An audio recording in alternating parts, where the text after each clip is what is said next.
all that was said at that presentation, it would appear that this latest mask mandate is merely a covering meant to conceal the elephant in the room. I call upon this council to consider again that which has been shared with you by these individuals and to vote down a mandate that will serve little purpose beyond causing further person-to-person conflict amongst the members of your constituency. Thank you. Thank you. Next. So I'm Aaron Davidson. I'm an Utah area representative for People's Rights, which have just under 1,000 people that I'm representing in the county of Utah, Salt Lake County. In the beginning of the previous session, you talked about justification for the face mask as being $8 million of funding. But you've got $8 million of funding, but we're paying the cost by having to wear the masks that you're mandating. So in balance of those two things, I hope you consider the fact that we don't want to be wearing a face mask so that you can get $8 million for funding. Other things that you were mentioned in the previous session were hospitalizations. Are the hospitalizations of myocarditis, pericarditis, heart attacks, blood clots, and other adverse side effects of the vaccine being considered in those hospitalization numbers? Because those are the side effects of the vaccine, not the face mask or not being vaccinated. Dunn also mentioned that she made a mistake in the order. Maybe she made a mistake in the order that people need to breathe. We are need oxygen to breathe. Maybe that's another mistake that she neglected to see when she was making that order. She also made several mentions of, well, the private companies need to be wearing a mask when the public is interacting with them and all these different things with sports. You know, those people playing sports, how smart does she think the coronavirus is? That it can't affect everybody or it can't affect anybody. I just wonder if she understands what she was actually saying or wrote. She talked of those having strokes and heart attacks not being able to be seen in the hospital. Does she realize that heart attacks and strokes are a side effect of the vaccine? And they're not being able to be treated because they're claiming to be overrun by COVID cases. She talked about spending, I can't remember the exact number, but it's like 100,000 masks and 300,000 masks. Are those masks valid through the FDA required pre-authorization 510K? Probably not. And then the final note, so COVID virus is smart enough to, she made the statement that you could reuse the mask. Does she not understand that the masks there's a germination problem and cross-contamination problem. Once you wear a mask and you take it off, it is to be disposed of according to CDC regulations. But she said that you could reuse it for up to 2 or 6 hours, whatever she said. It's apparent that she does not know the science, that she is proclaiming that this mandate is based upon science. She does not know the science. Thank you. Thank you.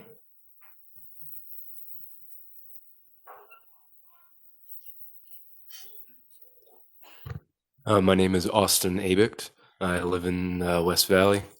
If it is the goal of the county, as indicated earlier by Dr. Dunn, and I'm paraphrasing here, to minimize intervention and reduce hospitalization, perhaps a more expedient response than a mask mandate would be to promote and suggest effective preventative treatments and protocols, which over the course of the past 2 years have actually reduced need for hospitalization. One example of many would be the McCullough Protocol. The originator of this, and if I'm not mistaken, has presented to even some of the members of this council. Yeah, thank you for your time. Thank you.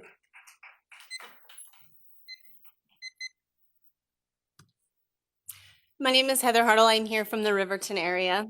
I'm also here in behalf of a lot of my friends who couldn't be here. I'm going to share with you an experience my own son last year had when the state made it really difficult to get exemptions. We did get one, but in that interim, he was getting severe headaches, so much so that he would have to come home and sleep for hours. He had a hard time paying attention. His academic performance went down. I have another friend who paid $6,000 worth of psychiatry bills for her son, who is my son's age. Each one of his bills were $250. The kid wanted to be done with life last year. And she said, I will take COVID any day if my son can survive mentally. Children at the moment are being bullied by teachers. They're being shamed for not wearing masks. There are accounts through high schools that are bullying other children. Hillcrest High School, that's happening.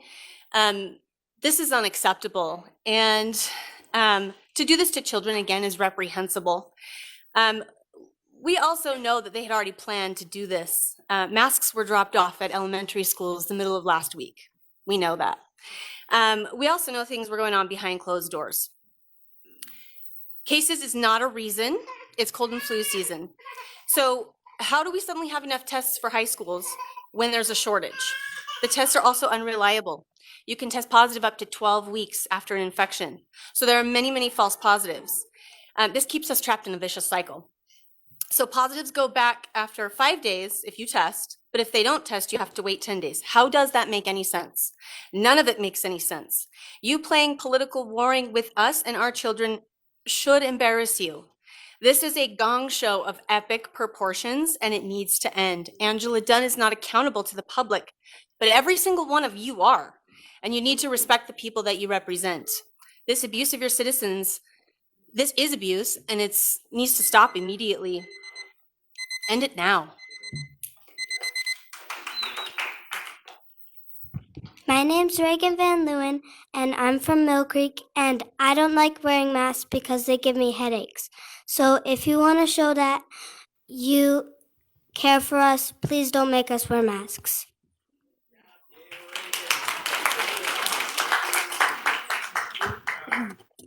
My name is Amy Mackey. I'm here speaking on behalf of Kaylee Wilson, who couldn't be here, of West Jordan. This is Trinity. She is 16 years old and has Down syndrome and autism. She cannot wear a mask. It's not that we haven't tried. In fact, we've been trying for more than a decade. Trinity also has sleep apnea and cannot tolerate the CPAP mask either, because she cannot tolerate anything on her face. She has been excluded from society for the better part of the last 2 years. At times, she has even had a hard time getting in to see doctors. Have you ever tried filling a thyroid or listening to a heartbeat over a Zoom meeting? It doesn't work. Due to the mask mandates, like the one just issued, Trinity hasn't been able to attend her summer programs for the last 2 years. She hasn't been able to go to grocery stores, the library, or a shopping center. She cannot even get her hair cut. She cannot visit the zoo because her favorite thing is to watch the polar bear in the sills from inside. She doesn't have the cognitive ability to understand why she cannot go inside, and there's no way to reason with her. This causes meltdowns and embarrasses her siblings.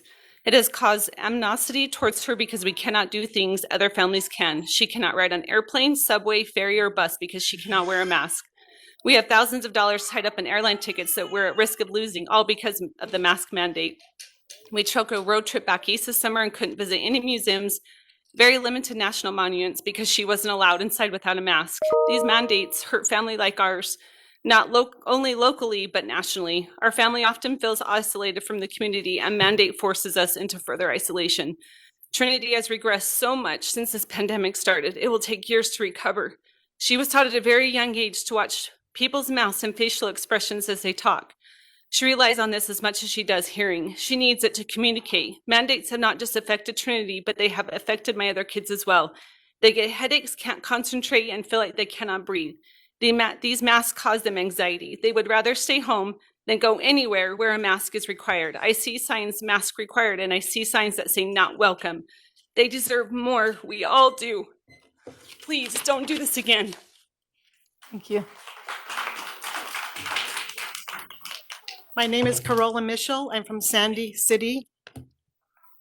I'm here, as you can see, there have been many people testify that the mandates have caused them harm and they are unconstitutional.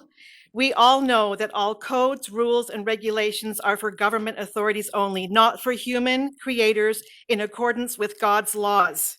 All codes, rules, and regulations are unconstitutional and lacking due process. The common law is the real law, the supreme law of the land.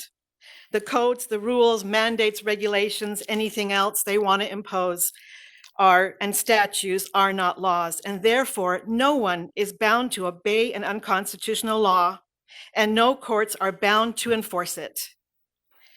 So unconstitutionally dates from the time that you make a mandate, which makes it null and void, because the supreme law is the basis of all law. All fiction of law is null and void. And so therefore, these people here, I believe, will not comply. They will not follow mandates that do not conform, that do not believe or follow the Constitution, which is for us to protect our life, our liberty, and our property, which is not happening for us with these mandates right now. Thank you.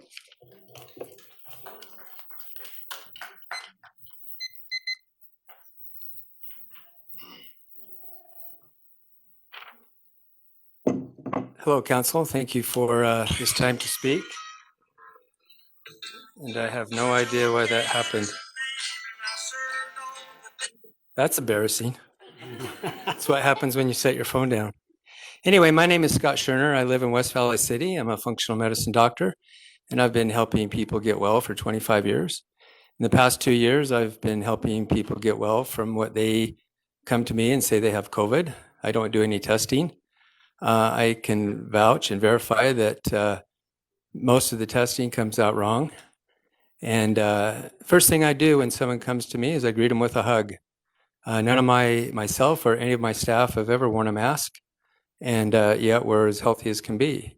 I've been doing this again for the past 2 years. If people can't come to me, I go to them. So yes, I'm a doctor that does home visits. And I really didn't have anything planned to speak, and the people that went before me, I was really impressed with what they shared with you.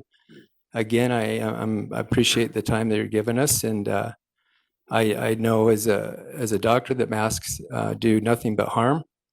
I know a lot of psychologists that I work with, and a kindergartner was taken to a psychologist by his parents because his behavior had changed so much.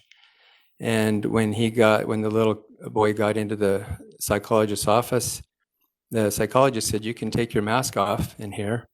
And the boy got really upset and said, "No, if I take it off, I'll die." And I know many people in this room could share that same story. So probably I'll just finish up. I work part-time for Granite School District, and my boss called me on the way here and he says, "Please don't quit." And I think he said that because I'm such a value to the organization, but he knows that I won't put on a mask, or what I like to call a muzzle, because that's really what it is. We can't see each other's expressions, and that's so important. And like I said, just to finish up, when people come to me or I do home visits, I greet them with a hug and spend a lot of time with them, because that's the most powerful healing there is expressions and love and contact. Thank you very much.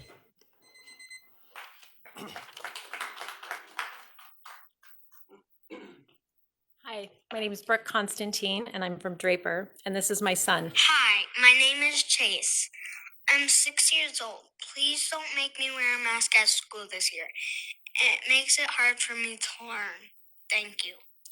That might sound familiar to some of the council people, because he left that message August 11th on every single one of your voicemails, asking you to overturn the mandate, which he believes he did.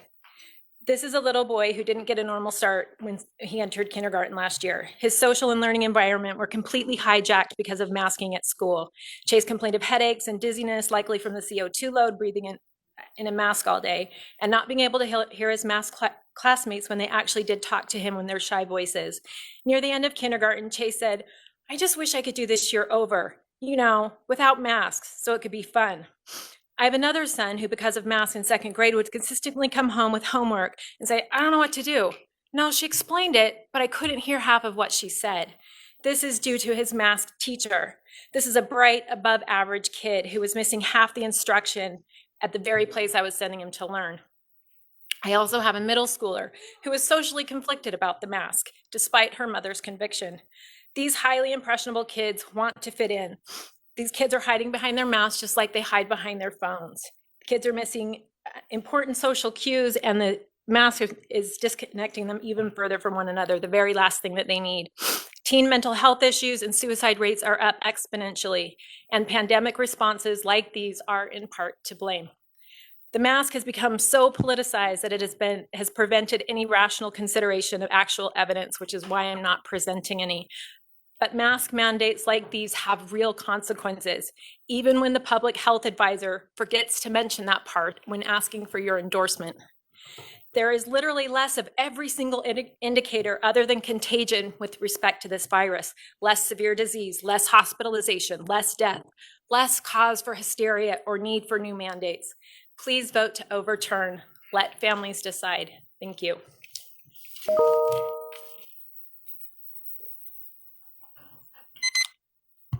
Okay, is it working? Okay.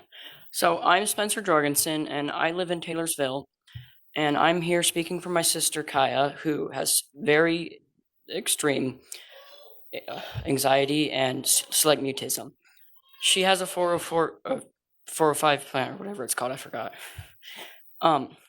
That makes it so that she is able to do things differently because of her select mutism. But one of the things this includes is math, because of it, she feels constricted and it's very hard for her to learn, and it's not good for her. But because of it, so she doesn't have to wear it, but this doesn't affect her in any way because she gets bullied. People talk to her, and because she has like mutism, she can't talk to anybody. So she's supposed to wear this mask, but she's supposed to not wear it. But if she doesn't, then people get talk to her, and she can't talk to people. So she's forced to put it on, and then it just makes her anxiety even worse. And another thing I'm hearing a lot of people talk about is like getting bullied in school and stuff. I'm in 8th grade, and I can see a lot of that going around. I mean, people even like pull their mask under their nose, and like they get immunized from it from their teacher, and like people, they just comply with it. They see, oh, if I don't do this, then everyone's else going to make fun of me, and then I'm going to lose friends, and then I won't be as popular. So everyone just kind of deals with it, and it's not good for them. So they feel forced to, but they shouldn't be doing it in the first place. So I don't think because I'm an adult and I don't vote, my opinion matters as much as it could, but just that's all I want to say. Thanks. Your opinion does matter. Me. Byron Jensen, Salt Lake City. There were some excellent points brought up here. What's the end game?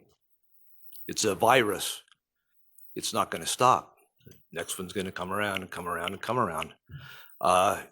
Everybody in here is concerned when this first started in America 2 years ago, 20 days, 30 days, 40 days, a year, 2 years. When's it going to stop? It's not going to go away. Another great point brought up, Angela Dunn's protocols. There's huge holes in that, and she's going to consult with her attorneys over medical matters. One more point about the COVID testing. My daughter is a nurse. She was tested positive for COVID 5 days ago. She had to quarantine, not go to work. That ended midnight.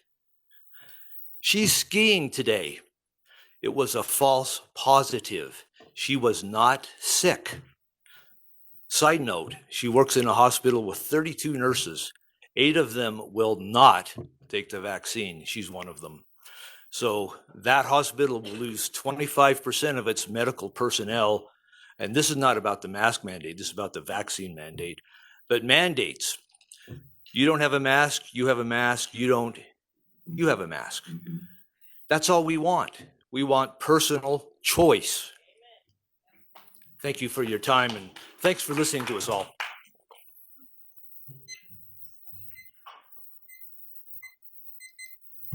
My name is Ted Conger, chiropractic physician in Salt Lake City, Utah. I have studied epidemiology. I've studied the transmission of viruses. It's as weird as it sounds, it's a hobby of mine for over 40 years. Let me give you some new science, the biggest and newest news break. You wear a hat and carry an umbrella in New Orleans, is not going to have a hurricane hit, at least the likelihood. Oh, I'm sorry, that's just my opinion.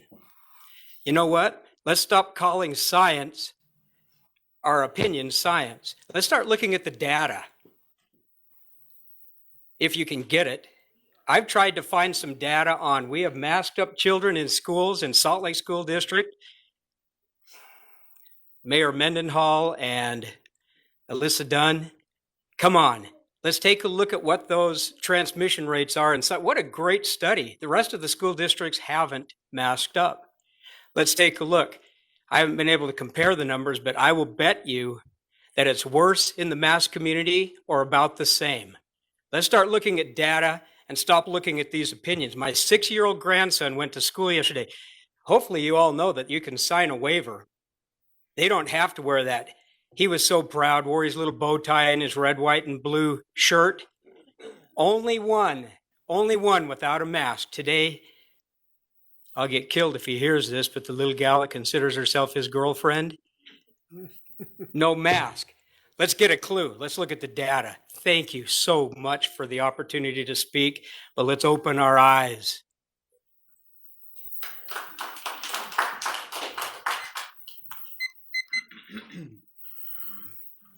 Hello, thank you. Brady from West Valley. So we're 2 years deep into this. At what point do we start making different decisions? Brady, do you mind telling us your last name? Goddard. Thank you. At what point do we start making different decisions? You know, viruses do what viruses do. You're not going to stop nature. The placenta, the organ responsible to sustain life in the womb, evolved from viruses. So does all life. That's my understanding. Dr. Zach Bush states, the higher the viral count in a newborn stool, the stronger the immune system. Through a plan that has been executed with military precision, the public has been convinced that the spread of viruses is on us. It's our fault. So then virtue signaling starts, right? Wear your mask or you're going to kill grandma.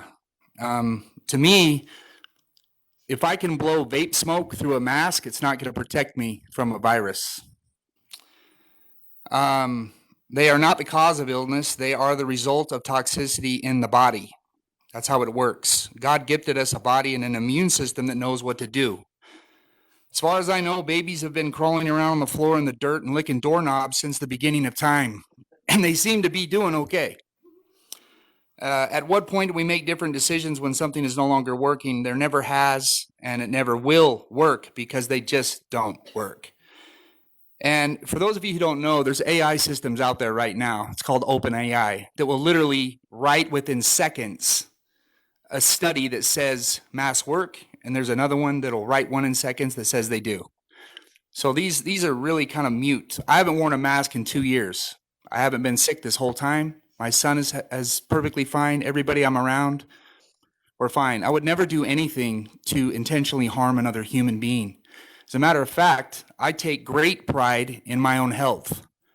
If we're going to spend $125,000 on masks, somebody said $8 million budgeted. Why not budget to mandate vitamins and healthy protocols, whole food, right? And I'll end with this. I'm serious though. I've not heard one health official, including from Fauci down, ever recommend a health protocol that will actually stop somebody from getting sick in the first place. How about that? That was an idea. I'll close with this. You think the people of this country exist to provide you with position. I think your position exists to provide these people with freedom. Thank you.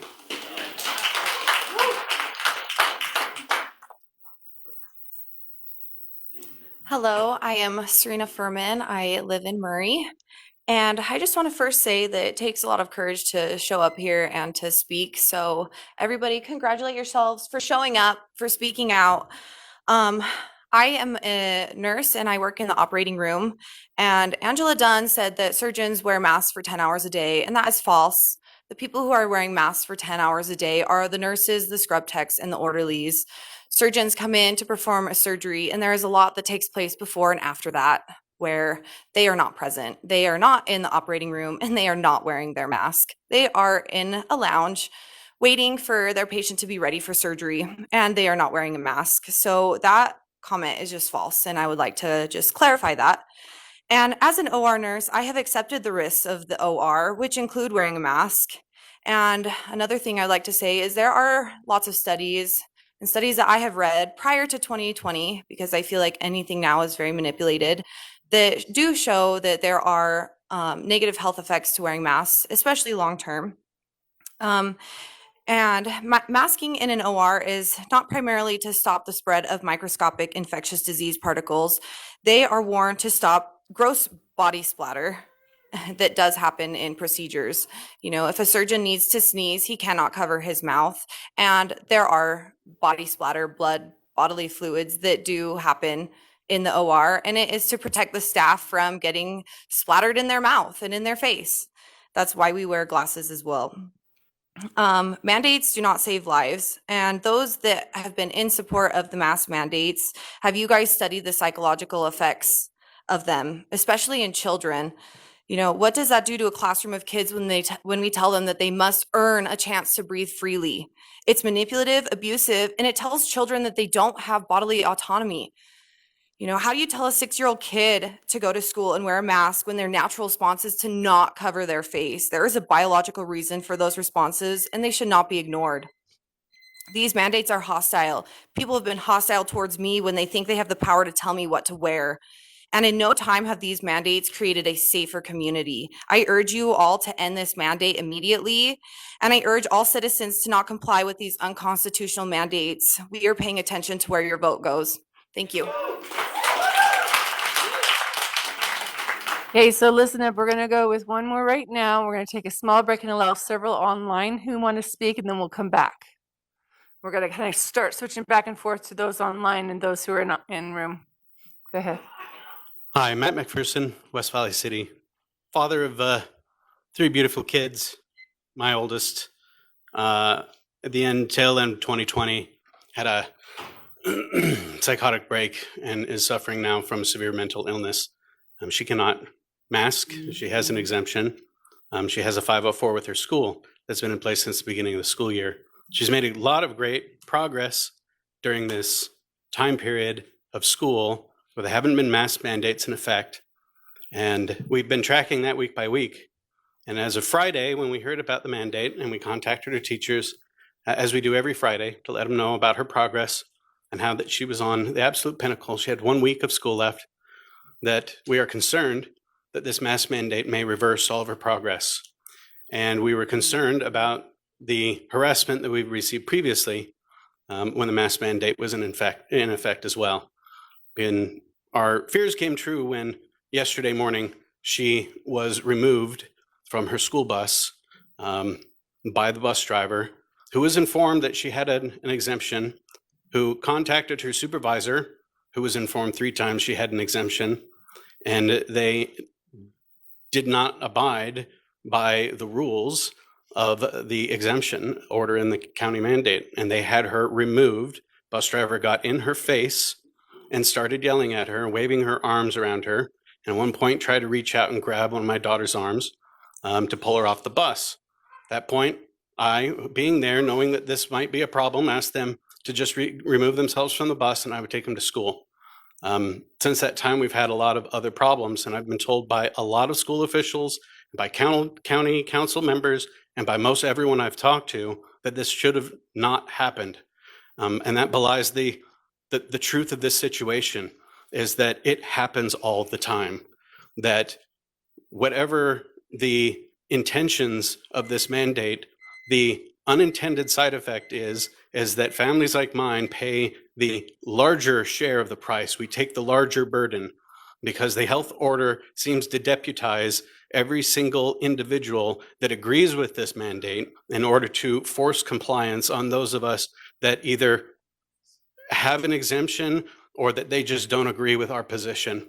And I just hope that you take into consideration that pain and that trauma that's been caused on kids like mine, and I'm sure many others.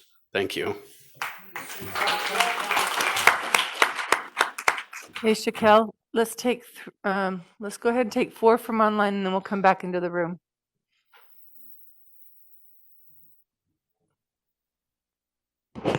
Okay, first we have Tony Savello.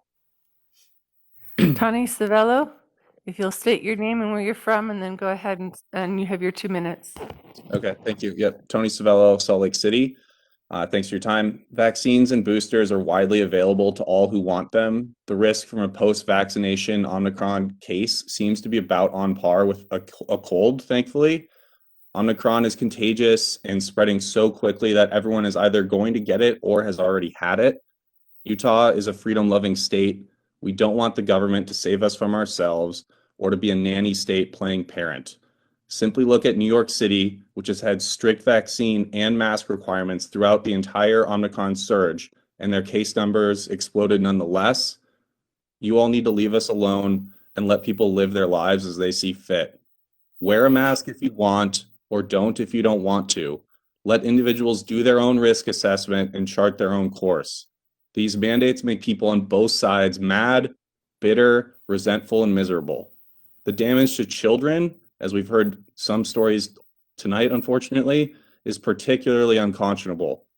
This public health order is not being followed by a large percentage of residents anyways. We want to be left alone. The council should go back to talking about where we should put a stoplight in.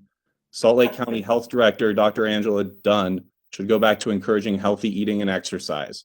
We don't want you all controlling our lives or behavior by force. Rescind the mask mandate. Thank you.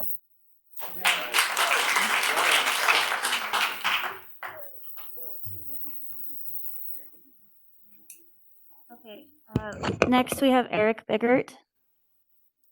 Eric? Hi, everybody. I didn't intend to join you all today, but I saw on Facebook earlier Councilman Alvord soliciting stories from parents about their kids' experiences with masks. So apparently he makes his decisions based on anecdotes of who decides to show up. So in defense of those unable to take their time in the middle of a workday to speak in support of masks, I thought I could lend a voice to what he calls the actual human impact of policies which are enacted. I also want to commend Councilwoman Stringham for managing this meeting so well. But please, in the future, don't punish those of us who choose to call in as having to speak last, just because we're deliberately avoiding the risk of transmission in that super spreader event you call a council meeting today. I'm currently sitting here in a rocking chair with my 3-month-old baby asleep in my arms. He's so cute. You should see him. But yesterday he woke up with a fever and a cough, and my wife took him to our pediatrician to see what's wrong. The only thing they didn't rule out was COVID, so they stuck a swab up my baby's nose for a PCR test.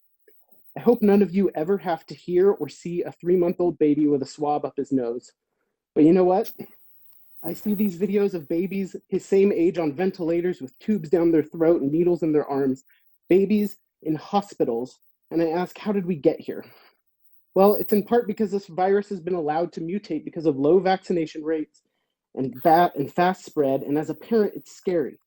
I have a 4-year-old that's been in preschool for almost 2 years. Almost half of her life, she's been wearing a mask, and she's never even met her best friends without a mask on, but she has never once complained to me. She's never shown any adverse effect to wearing a mask from 8:30 to 3:45, 3 days a week. None of her friends are suffering from CO2 poisoning from their own breath. That's not a thing. No one in her class is getting bullied for their masks. If you're getting bullied for wearing a mask, that's a problem with bullies. That's not a problem with masks. Kids are making do despite the failures of grown-ups in managing this pandemic. The effects that what you do last longer than these decisions. Thank you. Okay. Next.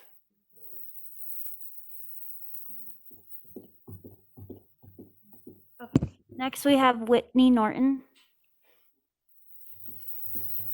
Whitney? Yes, thank you. My name is Whitney Norton. I'm a member constituent in Mill Creek, Utah. I wanted to speak today in support of mask mandates. I have 2 family members, actually several family members who are at high risk and are unable to participate in the community because of that risk.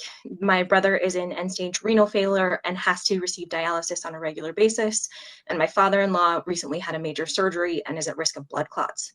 Both have been in the ER in the last few months, and both had exceedingly long wait times because of an overwhelmed hospital system. And I fear for their safety and their health should they have to receive medical care again in the future, particularly during this wave. I fully support individual rights, but we rely on each other when in terms of community health, and we need the support of our community in order to keep them well, in order to keep our hospital system from being overwhelmed, so that those without COVID can continue to receive care as well. And if they were to contract COVID, because of their comorbidities, they likely would not survive, and they don't deserve to die because of those comorbidities.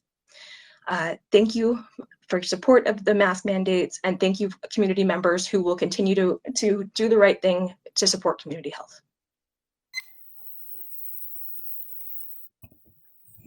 And next is Alan Blodgett. Hey, Alan.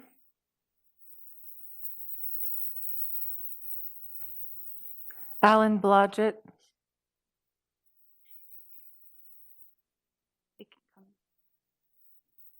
Okay, we can try Amy McCassin. Amy who? I'm sorry. McCassin. Oh, Amy McCassin. Hi, thank you. My name is Amy McCassin. I live in West Jordan. I'm a nurse by profession and also a member of the Concerned Coalition. I'm not there in person because it is not safe with so many people unmasked. I would like to thank the majority of this council for allowing Dr. Dunn's public health order to stand. It will help protect many people in our community. I have 4 children in 3 public schools, and this order makes me more comfortable for their health and the health of their teachers and their classmates. I read an article in this morning's Tribune that reports 500 employees at the University of Utah Hospital out sick or isolated with COVID. This is not sustainable. If everyone would do everything we can, including staying home when sick, distancing in public, washing hands, increasing ventilation, and following this public health order by wearing masks, we have the potential to make our community's situation better. Thank you for your time. Okay, so that's the 4 right now that we had. Okay, so we're going to hold right now for those online. Just hold on for a minute. We're going to take 5 more here in office or in the room, and then we'll go back to some online as well. Okay. Hi, my name is Gabrielle Feynman, and I'm from Midvale, and I'm 18 years old. I'm super nervous right now. So I went to Walmart a few days ago with my 21-year-old brother, and this lady, she had a whole huge bag with masks in it, and she's like, "Do you guys have a mask?" And we're like, "No." She's like, "Okay, well, you need to wear a mask." And I said, "Why?" She's like, "You just need to wear a mask." And I said, "But why?" And she didn't have a reason. She just said, "No, you just need to wear a mask." And we grabbed one. We didn't put it on. We were walking around. Nobody was wearing a mask. There were probably 2 or 3 people wearing a mask. All of the masks were on the ground.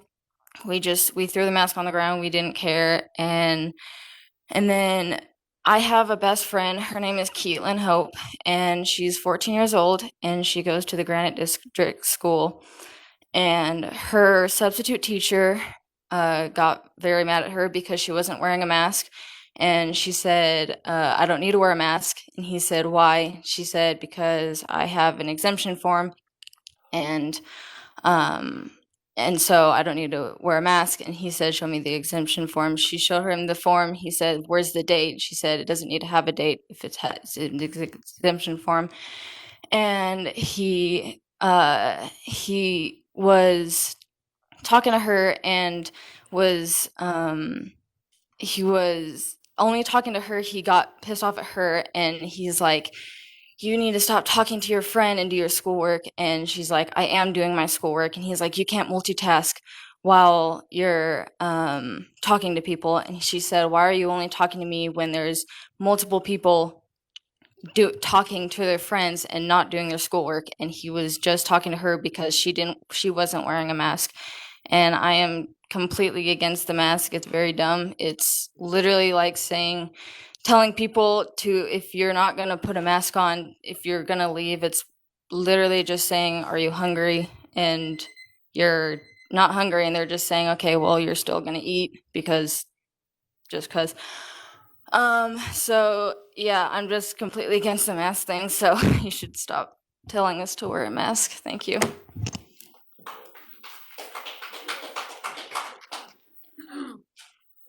Thank you for having us be here and allowing all this public comment. My name is Heather Fan, and I'm from Weber County. And I, as an individual, need to be healthy. And it is your job to tell me not to drink soda. It is your job to make sure I get 8 hours of sleep at night. It is your job to make sure that I eat the certain amount of protein and vegetables and dairy and grains. It is your job. And guess what? I need to be safe. It is your job to make sure nobody affects me emotionally. I have emotions, and I have rights to have my emotions and have an absolute meltdown. It is your job to make sure I stay emotionally healthy. It's your job. This is absolutely ridiculous. You guys have your teeth sinking in our bodies. It is our freedom. It is none of your business what I put on my face. I have the right to breathe. God gave me oxygen. Do not take it from me. I sat in SB 195 and I listened to Richard Sanders, the head of the health department, state Department of Health. And I listened to him state in a live hearing that he did not order the mask mandates. It came from government. Listen, watch that hearing. I listened to it myself and I sat behind him. It is not government's job to tell me what I can and can't drink. It is not the government's job to tell me I can and can't breathe. And it is not Angela Dunn's position. She needs to be removed. These masks are causing symptoms of COVID. They are causing coughs, congestion. They're keeping viruses on faces, and they're unhealthy. I want to see the people stand up and sue the shit out of these companies who are enforcing these masks and take back your health freedom.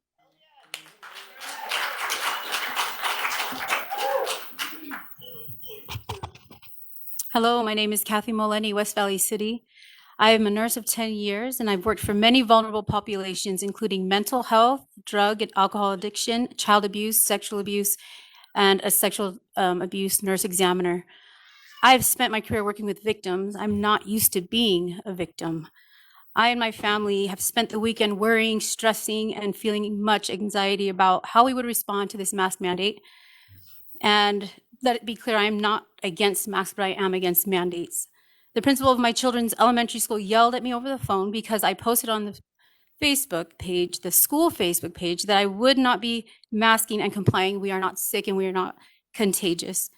He insisted that my kids would be isolated from other children in a sick room with packets for their instruction. He said my kids could not access masked children. He felt obligated to act as the arm of the health department to enforce this mask mandate. Much to his dismay, on Monday morning, myself and other moms with similar concerns were ready with our own medical exemption forms. So now we have to sign a form to assert that we are the final say for our own children and to know what is best for them. It's no longer justifiable to claim that for subjective reasons, health mandates are okay. We are aware of the loss from COVID. We lost my children's grandfather 2 weeks ago, 2.5 weeks ago, in the ICU due to COVID. We're not afraid. We're not now turning and changing our minds saying, please everyone mask so that our lives can continue. We have to go on as normal. We have to trust that life needs to move forward and we can't control every factor to be able to live our lives normally. The case counts versus the death count is clear that COVID is no longer a pandemic, but rather a money grab for federal COVID money. More people survive than pass away, and the numbers are very clear. Thank you.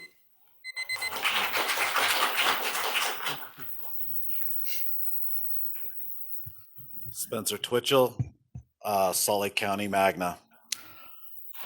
What we need to be thinking about when we do mandates or laws, consider if it's constitutional or not.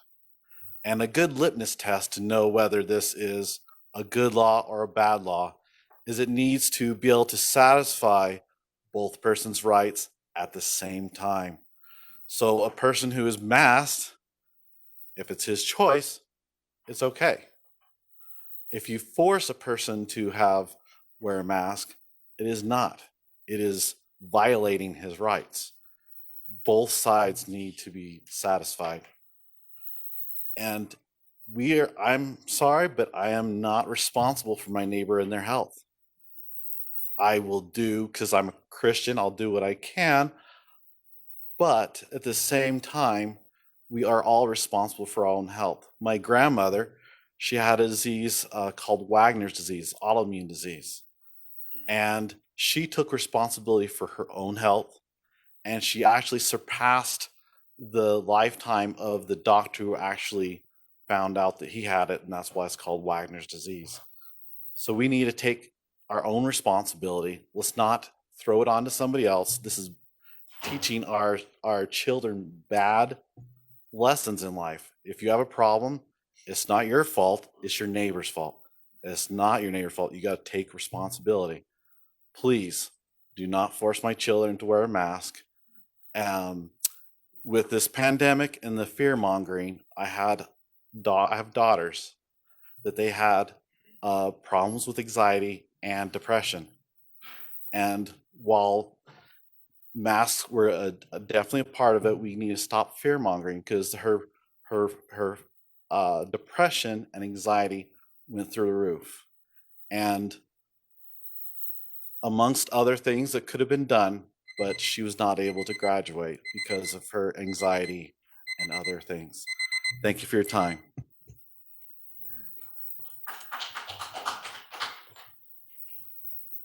Gloria Vendas, West Jordan. I'm going to go off script. I had something written down and I got a couple of text messages and it just changed. And then I listened to Dr. Dunn's testimony to you guys. And I want to start by saying that she was talking about the hospitals being overwhelmed and all these different things. But do you know that in November of 2020, monoclonal antibody treatments were approved here in the state of Utah? In December of 2020, they were opened. And do you know when we first got our public monoclonal antibody treatment center opened? September of 2021. And when President Stuart Adams called Brian Hatch, the health director of Davis County, he asked, how come these haven't been used? And do you know what he told them? I haven't heard of them before. I didn't know anything about it. That is a derelict of duty. It is a derelict of duty that Dr. Angela Dunn has not been opening, with the $250 million that the county's been given, has not been opening monoclonal antibody treatments to take the weight off of the hospitals. Instead, we're using fear mongering and we're using about the hospitals being overwhelmed. This is malfeasance. This is not okay. We're calling on you guys to hold her accountable for that. Also, the same numbers. In Salt Lake City, they've been masked all year, and the rest of the county, there's not much difference. Very small margin of error there. And I don't need to go back and tell you what all these parents are feeling. We're getting flooded at Utah Parents United with bullying tactics of what's happening. I'm not going to continue to beat that drum, but my grandmother in LA right now, 95 years old. And she right now is battling COVID, and they've been masked heavily for 2 years. Kids' schools in LA are being shut down right now, and they've been masked for 2 years. Lastly, I want to say my 6-year-old grandson tells me he's coming January 21st, I want to come visit you, Amma, because I know that I go there and there's freedom, because he's masked 24/7. So I call upon Councilwoman Newton and Madam Chair Stringham, this falls upon you. We're asking you to overturn this mandate. Thank you.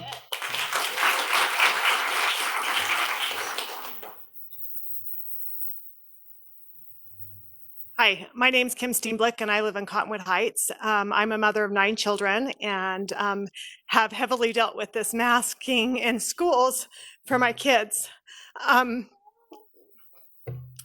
I was so relieved back in the fall when you did not enforce the mask mandate in the schools and overturned that. It was such a relief to be able to send my kids to school without requiring them to wear a mask, being able to learn, hear what the teacher had to say. I have pretty happy-go-lucky kids. I mean, they're pretty easygoing. They go with the flow. And last year I had a situation with my daughter where she actually had to go see a school psychologist. I'm on a couple of school community councils in my area, and the number of kids going into the counseling center is through the roof. They don't have enough staff to help these kids right now. It is my right as a mother to be able to decide what I do for myself. It's my right as a mother to be able to choose for my children whether they are masked or not. It is our right as citizens to be able to choose and be responsible and stay home when we're sick and not go out. We should be able to decide that. And I don't know when this happened that we can't make that decision. We've always, throughout all the years, during the flu season, during any of it, we've been able to stay home when we're sick and not expose others. So why now are we letting the government decide for us when we're sick that we can't be responsible for ourselves? Please vote to overturn this mandate. It is not your job to mandate us to wear masks. It is our job as citizens to have the free agency to decide for ourselves.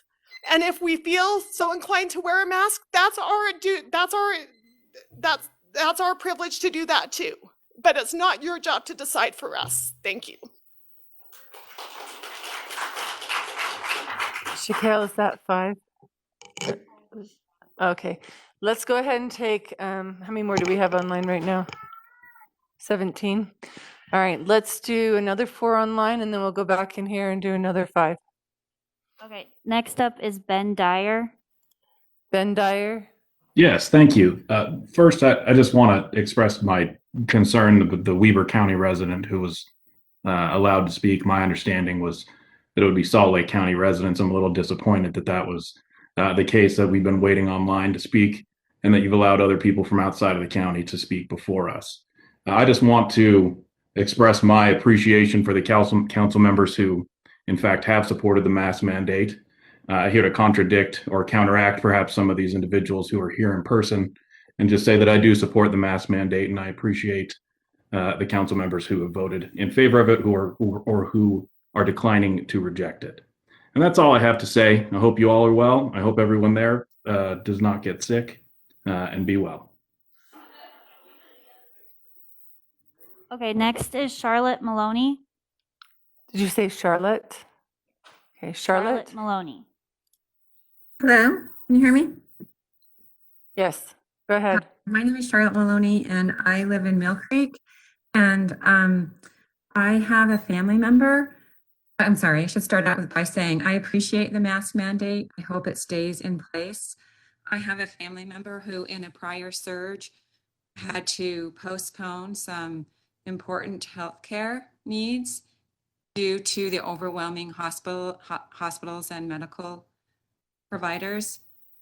And I really hope that a lot of people who don't want the mask mandate or who don't want to wear masks, or actually anybody, I hope that no one has to watch someone that they love suffer in pain while a medical procedure is being postponed due to the overwhelming hospitals. So that's a real fear I currently have. And I just really appreciate the mask mandate and the efforts that we are taking to help ease the burden on our excellent healthcare professionals.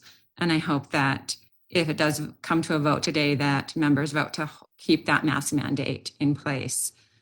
Someone mentioned that it's their own responsibility to take care of their healthcare, but we have liquor laws, we have driving speed laws.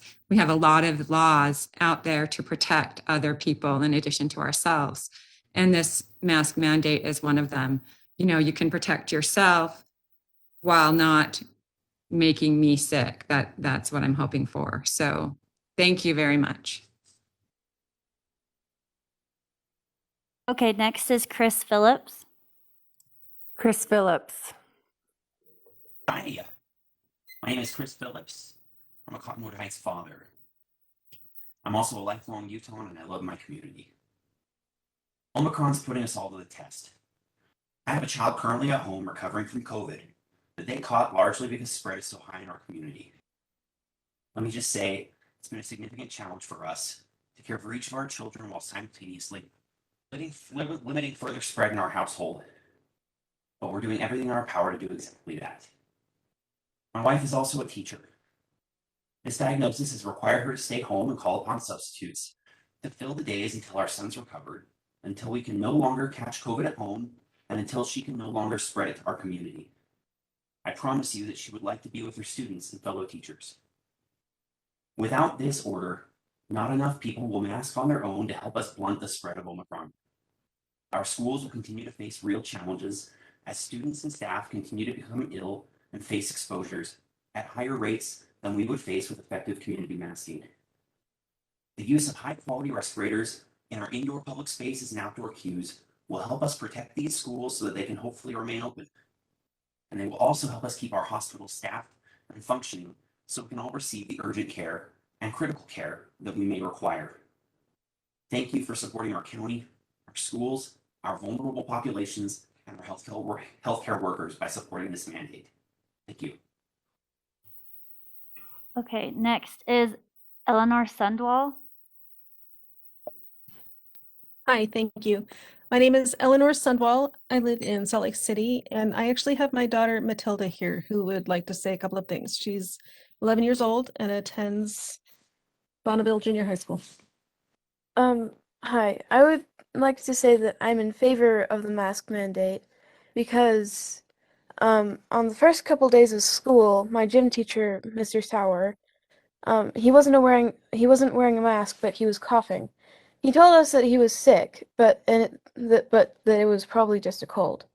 He didn't get tested for COVID though. I believe that if it was COVID, a lot of people would have gotten sick in my gym class because we were inside on Fridays, and a lot of people took off their mask because it was a physical activity.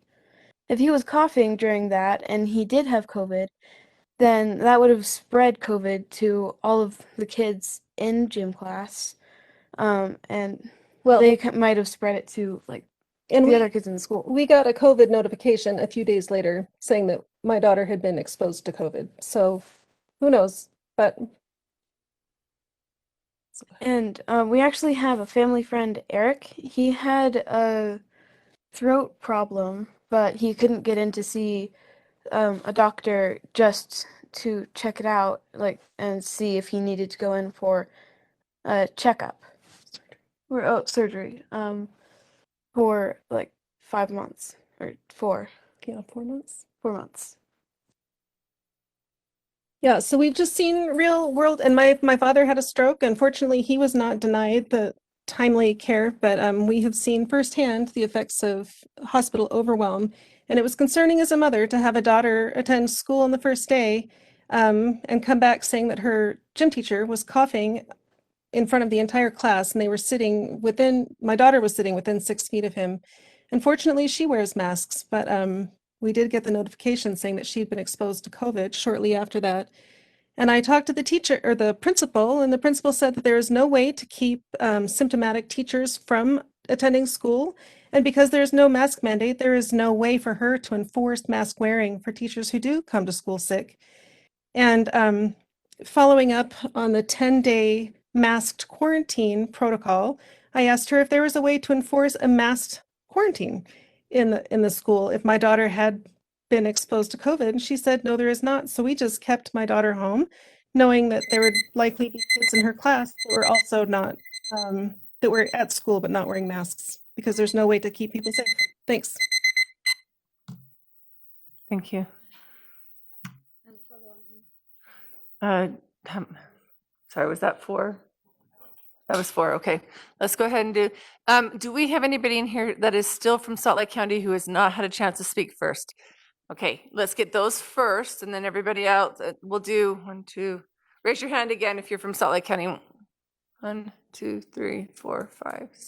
Okay, let's do those 5 first, and then we'll go back online. Good afternoon. My name is Bernadette Brockman. I'm from Taylorsville. I just want to say 2 weeks to flatten the curve. I must be a graduate of Common Core because this is the longest 2 weeks I have ever endured in my life. And I don't say that to try and belittle anybody, but this has gotten to the point of this is no longer about our health. It is not about our health anymore. This is about absolute, total control. We are losing our freedoms minute by minute with every mandate that we comply to. The longer we comply, the more freedoms we lose. We cannot allow our great state of Utah or this great nation to fall like Australia. We cannot allow that. I'm going to be having a major surgery, and I'm thinking to myself, is it because they're overwhelmed or understaffed? That's the question. The other thing is, you talk about shaming. I was up there going through some pre-op procedures, and I was asked if I had the vaccine. And I said, no, I have natural immunity. And I was told by one person, everybody else was fantastic with me. This one person says, that doesn't matter. If you don't get the PCR test, we will not give you your surgery. So is it about my health, or is that about control? Because that question that was posed to me had nothing to do with my concern and my safety. And so I ask again for you to please, please, please do not comply. Overturn this mask mandate.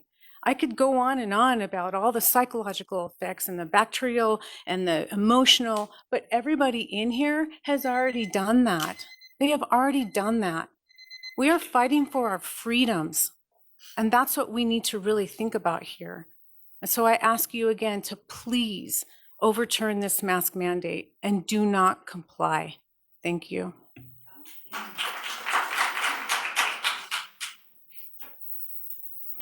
My name's Jeff Steele from Bluffdale, and I was wearing a mask. I'm just a natural rule follower, so I'm trying to be good, but I'm here to ask you to rescind the mask mandate because one of my goals in life is to never send my kids to school with a mask again. Ms. Hartle spoke earlier about a person that dealt with psychological issues. That was my son. We spent over $6,000 convincing him through psychologists, medication, that life was worth living and that school would be good again. And we finally turned the corner. But I'm also here in defense of the science and the data, and our experts nationally and locally agree that these cloth and surgical masks are not working. Let me just read a couple for you. The Mayo Clinic this Thursday began requiring all patients and visitors to wear N95 or KN95 masks and quote, single cloth masks, which many people prefer because of comfort, can block larger droplets of the virus but aren't effective at blocking aerosol infectious carrying diseases. Leanna Wen, a professor at the George Washington University Milken Institute School of Public Health, called the CDC's guidance a mistake. Quote, cloth masks are a little more than a facial decoration. There's no place for them in light of Omicron. She's also a CNN analyst. Lindsay Marr, Virginia Tech researcher who studies how viruses transmit in the air, told NPR on this Thursday, quote, cloth masks are not going to cut it with Omicron. Ashley Stasinski, an infectious disease fellow at Stanford University, recently co-authored a large study looking at the very question. Quote, cloth material typically block 10 to 30% of aerosol-sized particles that contribute to airborne spread of SARS-CoV-2. But we all know this is true. Like, you guys all know this. You're either not wearing a mask or many of you are wearing N95 masks because we know that cloth masks don't work. Angela Dunn knows that because that's what she put in her mandate. She didn't say we were required to wear cloth masks or surgical masks. She asked us to wear respirators because she knows cloth masks do not work. So I don't know how we can sit back and send our kids to school for 8 hours a day knowing that the things that we're making them do are ineffective. Thank you so much. Please rescind this and protect our kids.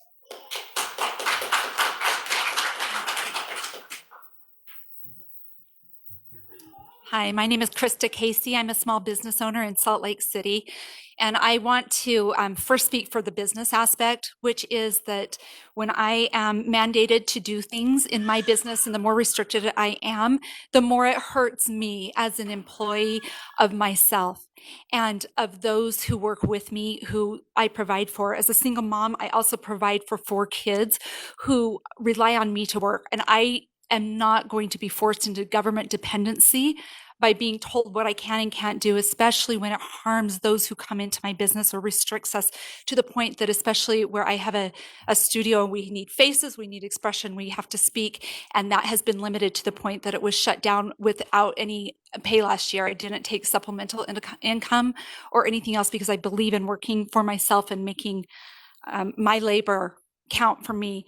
And then I want to speak more to those who consider that masks are a cure that are better than some disease. And I would say that the mask proponents and advocates, especially who've called in, are offering how many people are in high-risk situations or want to feel comfortable, or those who are in preschool and aren't complaining and don't know yet that they're losing unrecoverable IQ points.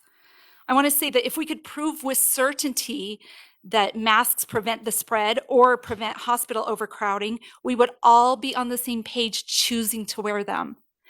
But we would not need to be mandated either way. And because that's not the case, it's not true for us here. The majority of us here, if not all of us, come with very personal and profound experiences proving otherwise, actually, that they cause more harm. And I want to speak for myself and 2 of my children, myself who cannot wear a mask and who has been heckled for 2 years solid, been told in businesses as I walk in that I'm unwelcome there, been kicked out, as well as called names by people who are random, in the store, wherever I might meet them, told that I need to leave, and also that I'm selfish, uncaring, and have a disregard for human life.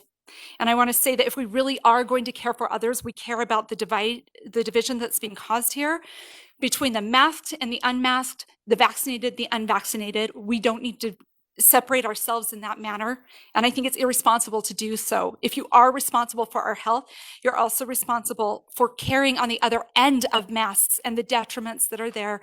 My daughter, who felt so disconnected in that year and so isolated that she eventually decided, we took a little family trip, and as we were away, she said, I'm just so excited to go back and see my friends because it was so painful to be wearing masks on a vacation and not having the associations that we did. And when she got back to school, she ran up to hug her friend, who pushed her away and said, you haven't been wearing a mask. I'm not going to hug you. Well, within the next 2 weeks, she tried to take her life. This, unfortunately, is not anecdotal because it has been so widespread among many, many, many teens. This is one repercussion of mandates. The other repercussion is my son, who was mandated by the military to take a vaccine that he did not want, but it was a choice between, at that time, he felt his life or his life, his job and his career that he's been wanting to pursue forever, and his physical life, which ultimately was compromised because now he is so sick. He got a stroke. He's 23 and super healthy otherwise, Army, and had a stroke after the first one, and after the second one is incapacitated to the point that now he cannot work in the Army, so he gets no pay from that. So I want to speak just in general about mandates, that we need to dispose of them and let people choose our freedom and take it back into our hands. Thank you. Thank you.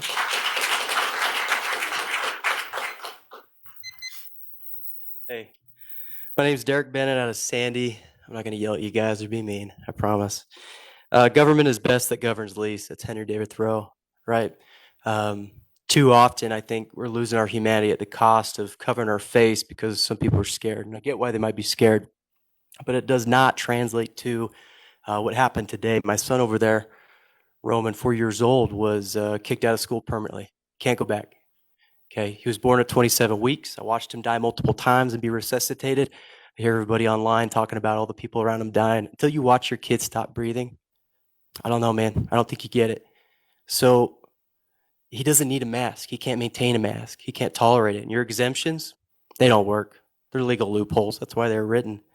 I don't need to be told what to do. Backstory about me is I don't work here. I work out of Iraq, out of Africa, right? I've got 12 combat tours of duty, and I continue to go overseas. I'm due back probably in a few days. I've been in 6 helicopter crashes and multiple firefights. I don't need you to tell me how to live. I don't need you to keep me safe. I've kept you safe for quite some time, okay? I've smelled my buddies die. You think you've watched somebody die. It's different when you can smell it. I'm okay with that, okay? But what I don't need is it to translate over to my son and how he's getting his education. Right now, he's learning language. He can't behave properly if he can't read your face. He doesn't know the language you're saying until he reads those lips. His mom is fluent in French. We have Russian in the household, okay? We have different languages. He needs that. He depends on it. He depends on those friendships that he's being denied right now. It's all because of a mandate. My son can't go back to school right now because your exemptions are not real. Okay, it doesn't matter if I get a form and say I'm your arbiter, this, that, or the other. Someone can still say no, and that's what's happening. Let us make our own decisions. I promise you, you won't be regretting it. And the biggest thing here is that we ask for choice, right? You're flirting with tyranny. I've been in many countries where they take that from people. They take choice. You're flirting with it. I've seen it firsthand. Don't do it.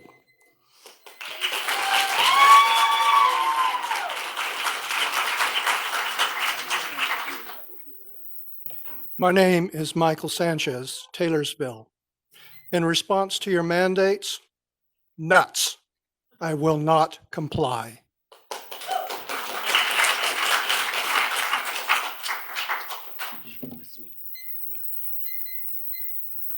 Victoria Manayan, West Jordan.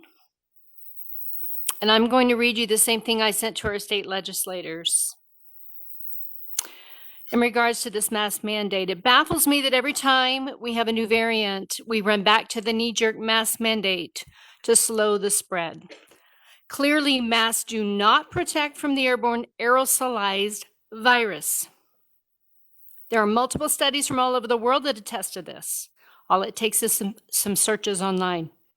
Why isn't an immunologist such as Miss Angela Dunn following the science? Could it be because she is better at taking orders than leading and thinking critically? Your constituents say no to muzzling ourselves or our children. If this was a bacteria problem, the masks might help.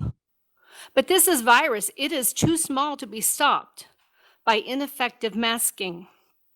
What does work is early targeted intervention with antiviral meds that are shockingly being suppressed. I survived COVID in October, as well as my whole family, because we took the opportunity to get ivermectin and hydroxychloroquine from outside this nation and kept it in our home. They're cheap. They can be administered to most vulnerable as prophylactics. Why aren't we doing this?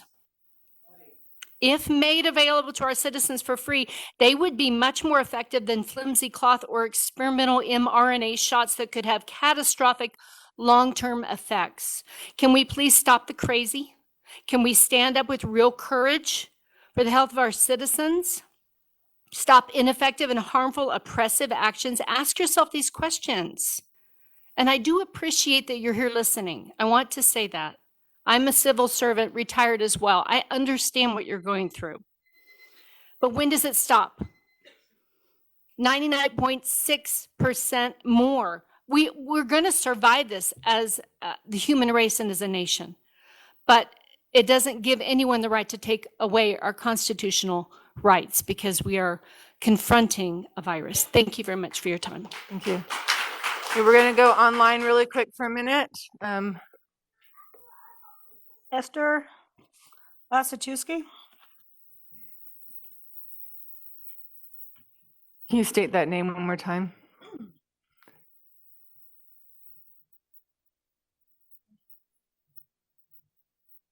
It's Esther Esther, are you on there? Lasachewski. Hi, can you hear me? Yes, we can. Go ahead. Okay. I'm Esther Olszewski. I'm from West Valley City, and I spoke with you guys last August. You might remember me. I spoke about my oldest son who died by suicide because of the shutdowns and mandate. I would be there today in person, but my 13-year-old son was at school today and had a panic attack and is having a hard time because even though he has an exemption filled out at his school, they began passing out KN95 masks, and he did not feel safe. He was not assured that he would not be bullied or isolated, and so he called and asked me to bring him home for an hour. I really want the council to understand that there are many people who already have pre-existing anxiety, depression, breathing problems, like me, like my children. And these exemptions are not enough. There was not enough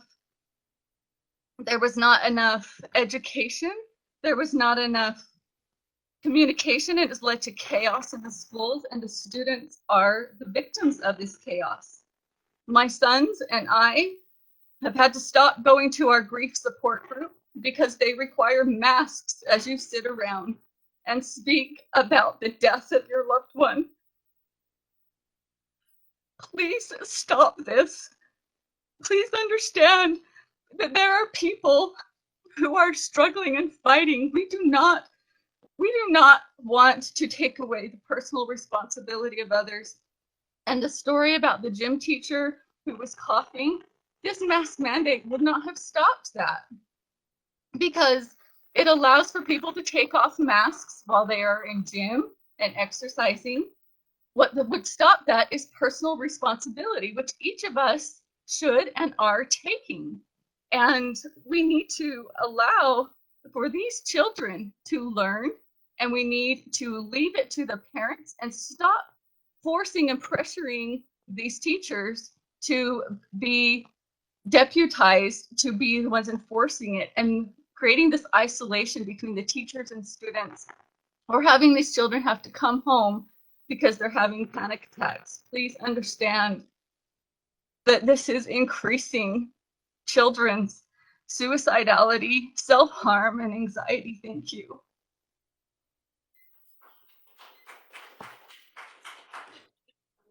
Yep.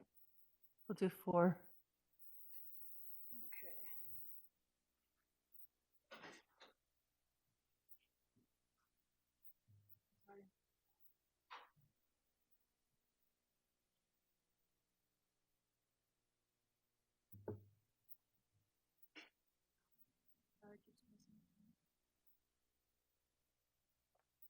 Okay, the next speaker will be Gretchen Fuller. Gretchen.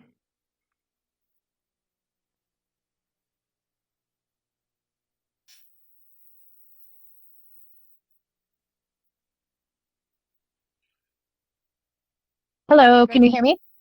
Yep, there you are. Yes, thank you. My name is Gretchen Fuller, and I am a resident of Midvale. I just wanted to be available online today to say thank you to the council for allowing the mandate to stand. My son is an 8-year-old in elementary school and has been wearing his mask since he returned to in-person study without issue, as well as most of his friends there. We wear these masks to protect each other. Because with previous variants, you may have been sick before you knew. You may have been able to spread before you knew that you had COVID. And unfortunately, as we've heard some stories today, some people do not have the ability to stay home if they're sick. They may go to work because they need to work. So wearing the masks protects each other. It's for a short period of time while our healthcare system is overloaded and overwhelmed, and a lot of people are getting sick and dying. And yes, not everyone dies, but I don't want to have the responsibility on my head of a loved one dying because I spread COVID because I picked it up at the grocery store. I do appreciate those that wear their masks in public, and that's what we're asking people to do. So I thank you so much for taking the time today to listen and hear us, and to let the mask mandate stand for the protection of our community. Thank you.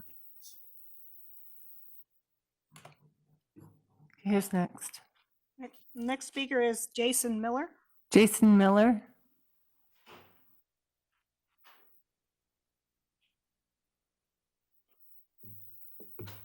Jason, are you there? Hello? Can you guys hear me now? Yep, we can hear you. Thank you. Awesome, yeah. Like you mentioned, my name is Jason Miller and I'm from Murray, Utah. I just want to take a minute and say thank you to Chair Stringham and the rest of the council, including Dr. Dunn. My children appreciate going to school where they know it's safe. It's a safe learning environment, and frankly, I appreciate that as well. I think it's worth pointing out that both of my kids have been wearing a mask at school for the last 2 years, and they're doing well. Their grades are great, they're making new friends, and they're happy with their situation. I appreciate knowing that our Salt Lake County Council officials are prioritizing our children to be educated in a safe environment and prioritizing our healthcare workers. All of these, we all share these same goals, and I'm thankful that we are starting to take action to ensure that we can achieve them. So again, I just want to say thank you all for your time, and thank you for letting this stand. Go ahead. Right, next is Kay James. Kay James. Hello, for the record, my name is Kimberly James, and I am a resident of South Jordan. Thank you for listening to my comment. I'd be with you in person today if I could. I speak to you as a concerned, relatively new resident and as a mother of 4 children in the Jordan School District. I've addressed this group before, but today I want to share a story of my family's unexpected recent experience with COVID and why masks are needed. Our timeline actually begins on the 24th with a ski trip to, up to Park City, and I'm going to save time, but that is really where it all began, and we are still dealing with COVID in our house. My husband had his booster on 12/28, not knowing that he was actually probably already sick with COVID. And he began to feel poorly, which we interpreted as being, just a reaction to the vaccine. So we canceled birthday plans for my daughter, unfortunately. And then we skied again because he was feeling well after that. But then we canceled plans again on the 1st because his antigen test was positive for COVID.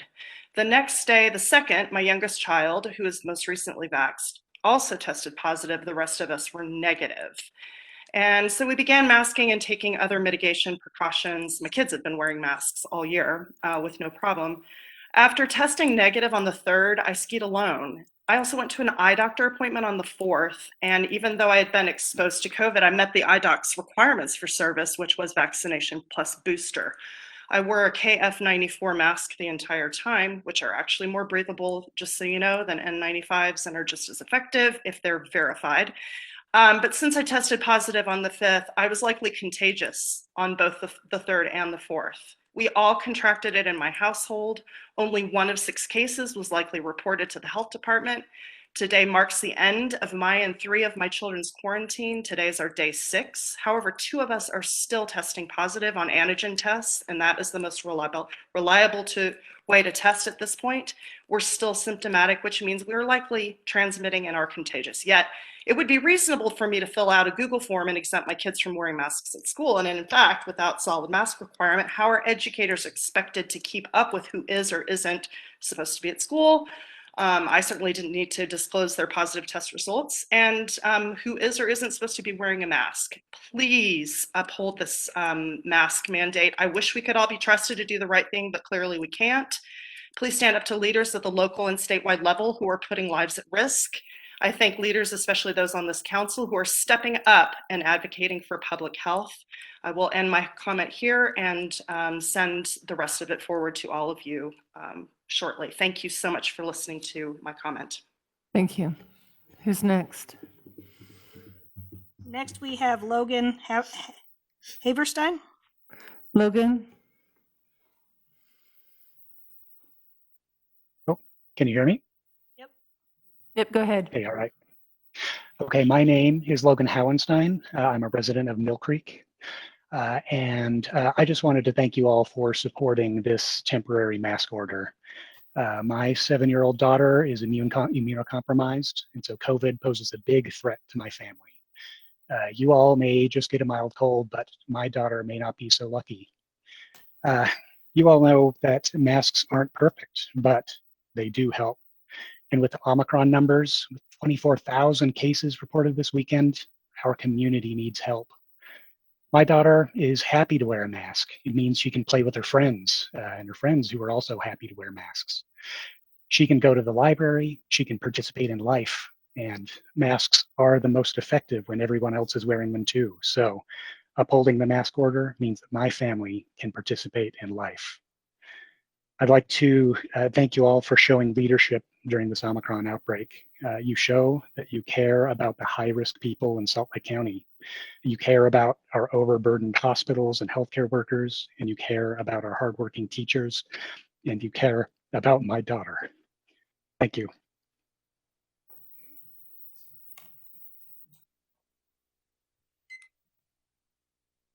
Is that the 4 online? Yeah, we got 4 online done. Okay. Go ahead. I'm Kevin Sontag from Salt Lake. This is $1. You guys have seen it. You just agreed to spend 8 million of these. This is a credit card. You guys know what these are. This would be like going to the Biden administration, aka the feds, and saying, hey, we need 8 million of these on this so we can swipe the hell out of it and do whatever we want with it and not have to really pay the $1 back or the $8 million back.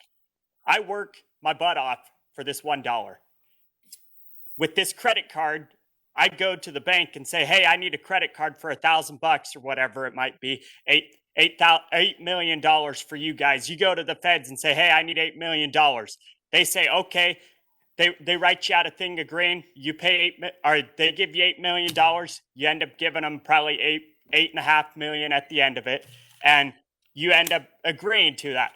But for me to pay or to work for my $1 and already have to give you guys state taxes on top of federal taxes, on top of people not wanting to work a damn job in this state, so I can spend my dollar and get about 25 cents out of it and give you guys the rest of the 75 cents so you can pay off your loan with the feds on top of pay off your state loans with you guys and blah, blah, blah with all the tax money.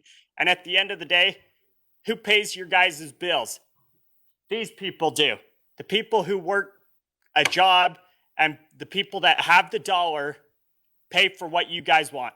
So at the end of the day, if you guys want to mandate your 30-day, 2-year mass vaccination, whatever, what's going to happen? The people are going to say we're done with it, and we're going to take our dollar and we're going to do it somewhere else, and you guys are not going to have a job.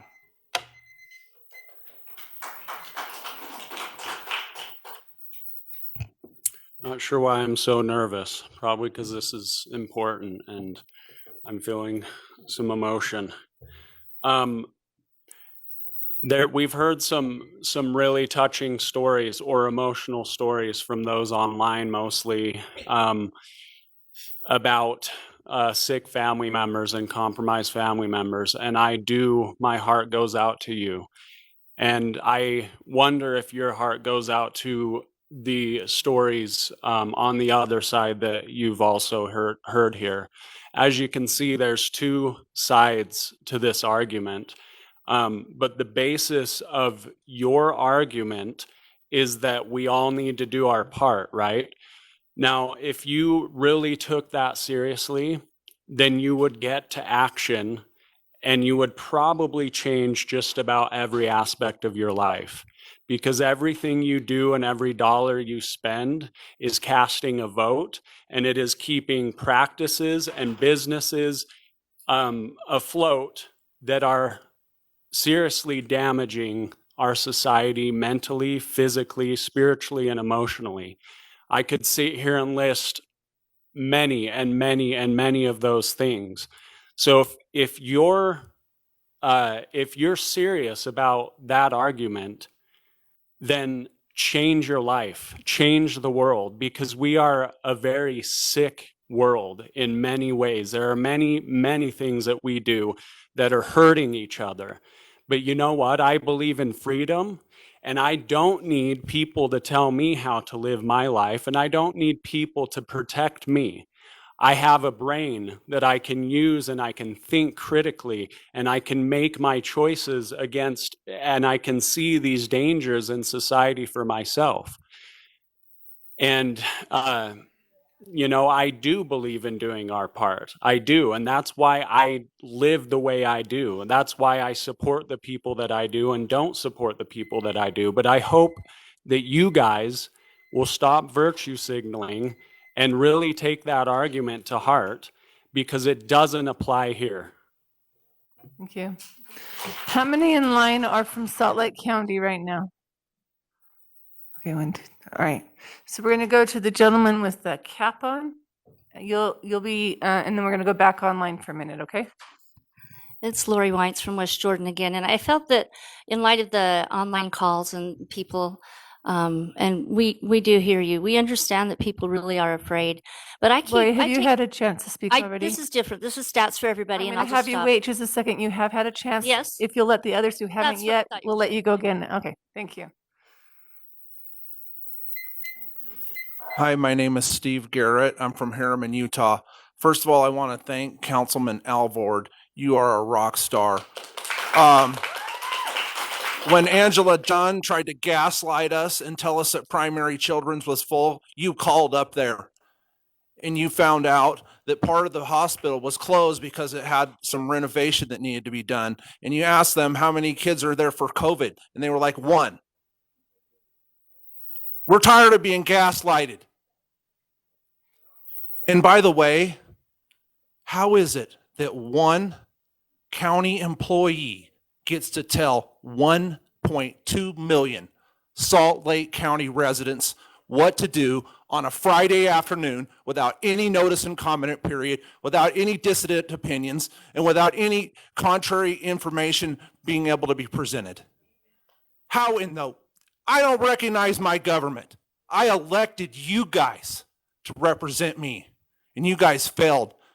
And that falls primarily on Councilwoman Stringham and Winder Newton, because you guys wanted to hide behind a non-vote and advocate your authority to Utah's version of Anthony Fauci.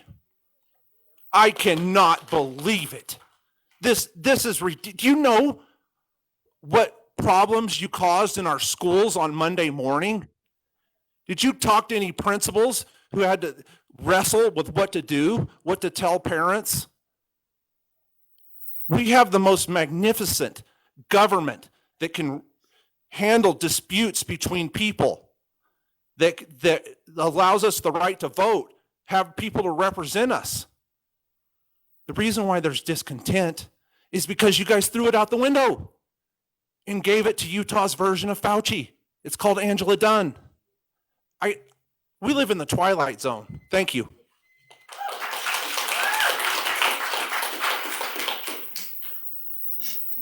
My name is John Hatton from Mill Creek or Holiday. I'll just be very brief. Number one, we are grateful for your passion, your love, your dedication, and your sacrifices for Salt Lake County. We really are. We're grateful. As you've heard, many people, we have many stories. Yes, people get sick, people get the flu, people get ailments where God created. He knows this shit happens. He's created this stuff. We grow stronger from our experiences. But the one thing that I want you to remember as a group, 2 things. Let me go 2 things. Number 1, these are lions, not sheep. We know how to take care of ourselves. We know how to hunt. We know how to pray. We know how to take care of our own. We know how to raise our children. We can do this on our own. We don't need you. So we are relieving you from your responsibility for our health. We're relieving you from that. That's got to be a big burden taken off of your shoulders. You don't need to do it. Number 2, just remember, you're in this council, and this goes for everybody here. You vote for restrictions, and they are yours. You vote for these restrictions, and they become yours. the laws that you do, the restrictions that you put in place, they become your restrictions also. This is a free country, and we need to keep it that way. And we voted for you and trust you to be able to do that for us. Our love goes to you, and we will back you to the end if you do the right things. Thank you.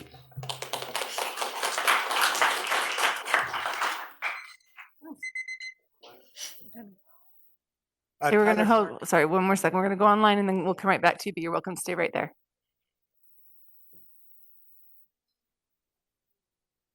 Okay, the next person is Matt Nielsen. Matt Nielsen?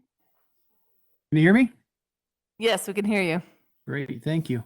First of all, I just, sorry, my name's Matt Nielsen. I'm from West Jordan. Right off the bat, I just wanted to say that as a proponent of mask mandates, the lady with the special needs child earlier, I just want to make sure that she understands that people who do support mask mandates do also support her and her child having an exception. I only accept mandates that provide a reasonable exception to support people in her situation, and she absolutely has my sympathy and my support. COVID's been hard on all of our kids. I have a 6-year-old who's done her best to protect her 1-year brother from COVID exposure at the recommendation of her pediatrician. She's done her due diligence and wearing her mask, and quite frankly, wears her mask with no arguments. Similarly to how we treat seatbelts, if she wants to be in public spaces, she wears her mask and has no problem with that. So some of you in the audience there may argue that I'm teaching my kid to be a sheep and to just comply. I do a lot of stuff in this community to comply, namely tolerate social activities and basically the culture of a faith that I don't belong to. I do that because I have compassion and empathy for others, and I chose to teach my kid that while she is most likely safe from this virus, others might not be. So in this case, she's keeping people safe, including her little brother. Furthermore, let me say that the mask isn't detrimental to her, but the inability to visit her family is. She has several high-risk people in her social circle, including her grandmother that's a cancer patient. When cases reaches several thousand per day and positivity is 1 out of 4, it becomes much riskier for us to continue to visit those family members. Knowing my child's going to school with other children or taking very reasonable precautions to prevent her getting it and taking it home makes the individual stress level for us and our whole family much lower, and it allows us to continue to have those relationships that are important for us and those that we love. And the risk isn't something as simple as a mild case. In this case, the risk is absolute death for some of the people in our social circle. So I just wanted to say thank you to Angela Dunn for remaining in the public eye and putting up with the anti-science nonsense that's plagued our society in the last 2 years. And I also want to thank the council, namely Amy Winder-Newton and Lori Stringham, for being willing to compromise. And that's exactly what this is. It's 30 days to help support our community. After 30 days, if the data doesn't support an extension, this is no longer an issue for you that don't favor mask mandates. My family has had to compromise with others for the past 2 years in their want not to wear masks in public spaces, despite all the recommendations from scientific leaders. I don't think it's unfair for them to respect this 30-day exception in order to keep people like my family members safe from catching this. And finally, in response to Councilman DeBry's comments, to assume that these orders confuse the public is insulting. We all have access to the news and the data. We can all see that the hospitals are overwhelmed and the cases are surging. I don't need my public health recommendations sanitized by public officials that have absolutely no expertise in the topic they're entitled to vote on. Shame on DeBry and Alvord for their signals that these mitigation efforts are unreasonable, or that they chose strawman arguments to justify the reason for an overturn. We will remember that come election season. Thank you. Thank you. Okay, the next voter is Micah Burris. Micah?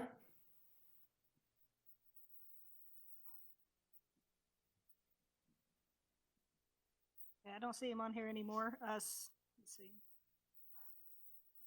How about Stephen Barnes? Stephen Barnes?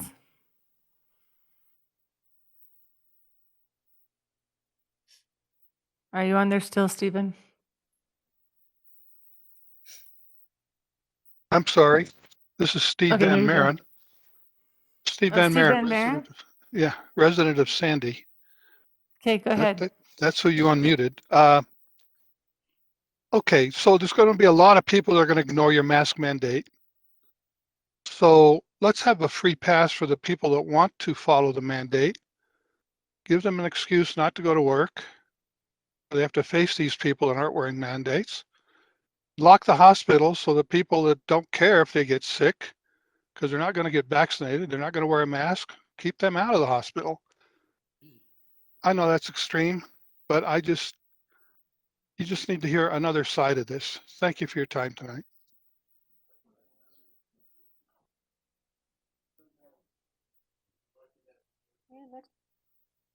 Our next person is Teresa Hatala.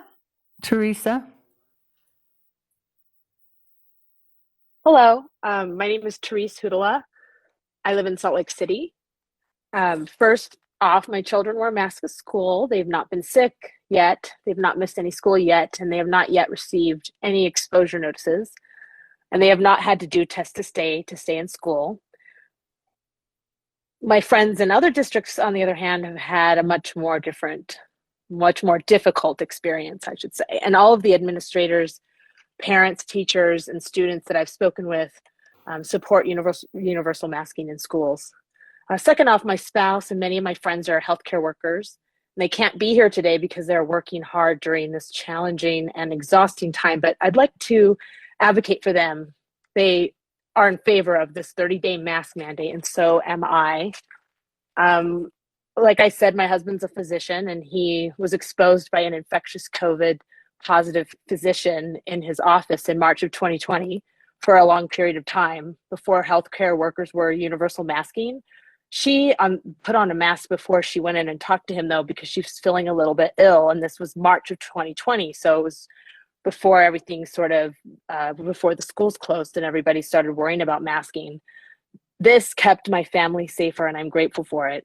Healthcare workers, they try to save the lives of all of their patients, regardless of political affiliation. So I ask you to please act in a nonpartisan manner to support their life-saving efforts. Thank you so much for listening to all of the public comments today, and thank you for not voting down the mask mandate. Thanks.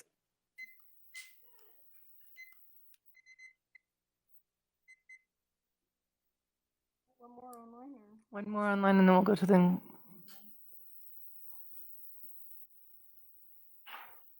Okay, our next person is Virginia Ward. Hi, my name is Virginia Ward. I live in Salt Lake City. I have 2 kids in the Salt Lake City School District. We've been masked all year since the beginning. We did not have any issues with health except for one socialization around Halloween when one child brought home our first cold in a year and a half because we've been masked and following the stay-at-home orders, whatever orders were in place. So now, suddenly, in the last 5 days, I've gotten, I think, 4 exposure notices. I believe it's just now been announced that most of the high schools in Utah, or in Salt Lake County rather, have now hit the test to stay standard. So things have suddenly changed very rapidly. This is a 30-day order because what we see in other cities that have gotten the Omicron variant is that it spikes up really high. We have about 3 weeks of really difficult situations, and then it drops off quickly. There's a reason that we have a time-limited mask order here. I appreciate that you have made an order that's tailored to the need that we're currently under. I appreciate Dr. Dunn not blanching in the face of such hostile criticism and threats. I appreciate the actions of the council in voting to keep this order in place for the good of our healthcare system. I wanted to go back to a topic I raised with you in August about rights and responsibilities. There is absolutely no truth to the claim that a law is not good if it means that both people's needs aren't met. We have always succumbed to mandates. That's what we call the basis for speed limits, stop signs, prohibitions on smoking in public settings. We have always had a place where people's individual rights drop back because the government action that's been taken to enact a law is intended to protect people from a future harm. Those rights and responsibilities are what is the basis of the City Council's authority to act. Public protection requires you to infringe on what some people's perceived liberties and freedoms are. And if what that means in this setting is A 30-day mask order means that perhaps our hospitals won't overwhelm, perhaps we won't lose other patients with cancer or the need of a surgery and so on who can't get treatment because the ERs are flooded with people with severe COVID at that time. Then we've made a difference. I need you to wrap up if that's okay. Thank you. And ultimately, if we use the masks now, we might not have to close schools. So doing it as a preventative measure is worth it. And I thank you for having the courage to do so, Salt Lake County. Okay, thank you. Do we have one more online, or do you want to? Do we just have one more online? Okay, let's do one more online, and then we're going to come in here and finish up in here. Thank you for being patient. Okay, Zachary Bartholomew. Zachary Bartholomew. Hi, can you hear me? Yes. Hi, I'm Zach Bartholomew. I'm from Holiday, formerly Salt Lake City. To start with, I just want to begin with to say secrecy is the keystone to all tyranny. And the buildup to this mandate was secrecy, politics at its core, and incredibly disappointing. But I'd like to also say a law is not a mandate, and a mandate's not a law. And I'd also like to say, for those on the phone, I apologize on behalf of all of those that are in support of the mask. The mental gymnastics to follow you was very difficult. Let's start with children ages 0 to 18 years old. They have a 0% mortality rate if they have no comorbidities to die from COVID. So our children are safe. Those of you out there, if your children are healthy, let's get them out to participate in life, to quote one of my other responders today. But what I'd really like to talk about is our business leaders out there. I would like to call you to action to start standing up for your employees that are having to wear masks, have had to deal with coercion, have had to deal with harassment and shaming for them trying to uphold their God-given rights. I have a wife that does have a medical condition that at some points has actually been pushed into fibbing about her status on these things because of this undue pressure. Employers, do better. You can still follow a mandate and not get in trouble and still come to these meetings and fight these mandates for your employers. And I just like to end stating that I am free. No matter what rules surround me, if I find them tolerable, I tolerate them. If I find them too obnoxious, I break them. I am free because I know that I alone am morally responsible for everything I do. For those of you on the phone that have been rebuttaling those in person here, I ask you to really think deeply on self-responsibility and what you are morally responsible for. That's yourself, not us. Thank you. All right, thank you. Tyler Clark from Sandy. One, I want to ask you, in particular you, because you declined to take a vote on this. Do you know how many kids under the age of 15 have actually died from COVID since the pandemic started in the state of Utah? Because this whole mask mandate started to protect our grandmas, right? Delta variant, the spike was a lot higher and a lot more deadlier. The initial variant was very deadly for our elderly. Just today, Dr. Fauci in a Senate hearing said that over 95% of our elderly patients are vaccinated. So why wear a mask when we know there's been less than 5 deaths from the kids under the age of 5 that have died in the pandemic in the state of Utah since it started? But yet we need to control the flu from going around. We don't do this. Like, this is insane. The fact that you, as the chairwoman of the council, can make such a stark decision, because a health director moved from the state because she didn't get her way at the state level, goes down to this county level to control it. You should know better than that. And then the governor announces, oh, if you're a state employee, any state-owned building, you don't have to wear a mask mandate. Like, come on. Like, we got to stop drinking Kool-Aid and acting like it's the serum of God that we're all going to be happy now. We got to think strategically and logically. Data doesn't lie. Data lies if you manipulate it. That's what's been happening. There has not been any major deaths in the state of Utah for kids at all. Matter of fact, suicide rates have skyrocketed. If you have a kid, you know your kid is not mentally healthy going to school with all these restrictions on it. Every school out there is pushing an agenda, pushing all this stuff to make it easier for them so they don't have to be accountable for all these kids failing. We're dumbing down America. Is that what we want? I mean, we got to get over the fact that masks or this or that, it's like you're going to die at some point. If I get COVID and die, hey, it's my time. We got to live with inherent risk that we know is going to be there. And I appreciate you guys taking the time to listen to people, by the way. Thank you. Thank you.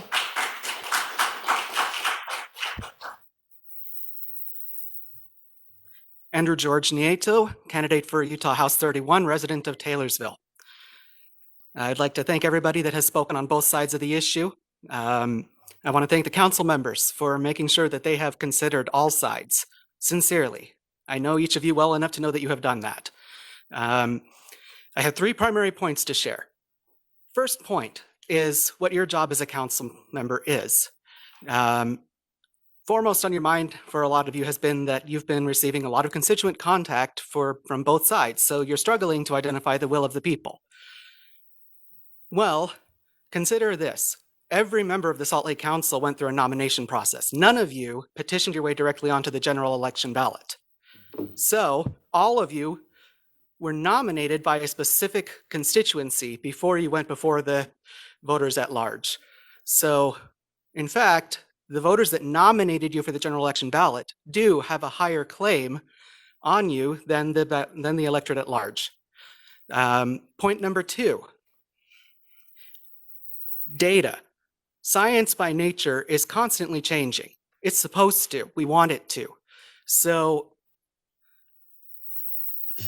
the duty of public health officials and of the elected representatives that employ those public health officials is to do their best as human beings to examine all of the data before them. It is impossible to separate your own biases from the data that you see. So you do your absolute best with that. Along those lines, you have a duty to keep your perspectives updated in real time because that's how science works. Every variant that has become dominant has behaved differently. And up until this point, including for Delta, certain strategies have worked in combination. But Omicron is completely different. So we have to throw out the rule book and reset. And I'm out of time for my 3rd point, so I thank you for your time.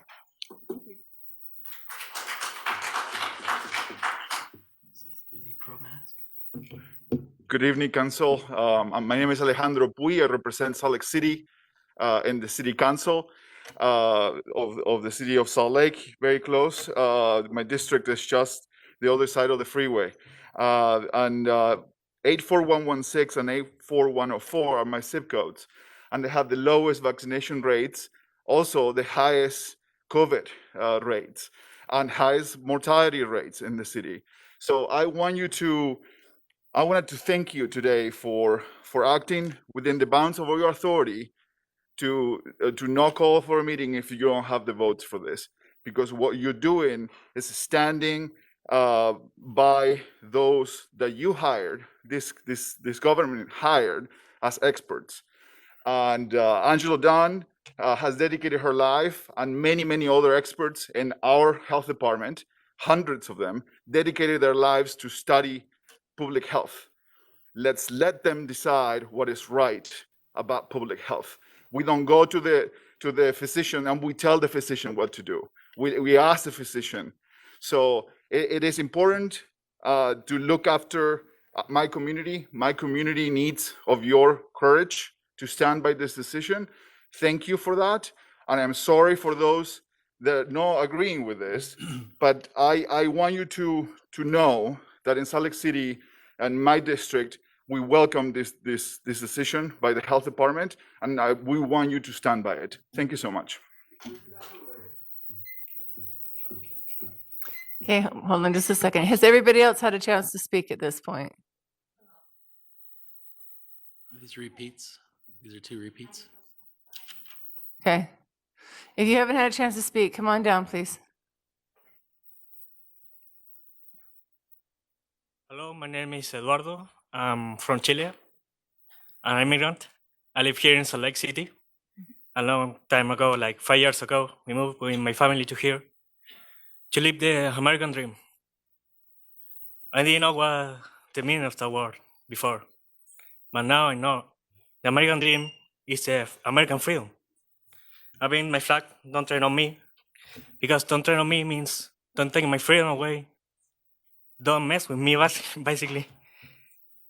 Don't tread on me means a lot. Means more than can I say. In my family, we had cases of COVID. One of my uncle is American. His mom died because of that, but not because of that. She died because she used to smoke a lot. So my grandma, by mom's side, she also smoked like 40 years. And she, every time she get cold, she get high, stomach, sick, she has to go to the hospital every time.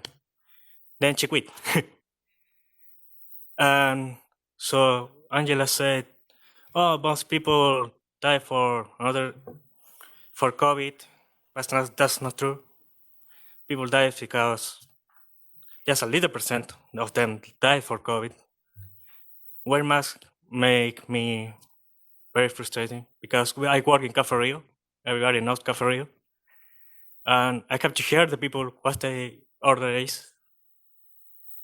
And we can hear, we get really anxiety. The people there to us. That make me sad, really. So that's why I don't enforce the mask mandate in the airport. I go to the airport. If people want to come here without mask, I will take your order. Thank you. Do not complain. My name's Lana Fink. I'm with West Jordan. My kids haven't been in school since last Wednesday because of an exposure. They're healthy because the principal thinks she can do whatever she wants. If you're not vaccinated, you just can't go to school. There are no options. And then on Monday, when they were supposed to go back, and I gave her yours, I've spent countless hours this weekend and over the last 2 days, and she wouldn't accept the exemption. They didn't go on Monday. We went. We started last week on this, and she wouldn't do it. And then over the weekend, now we have this thing that happened. She wouldn't accept your thing. She wouldn't accept what came out. She wouldn't accept our exemptions.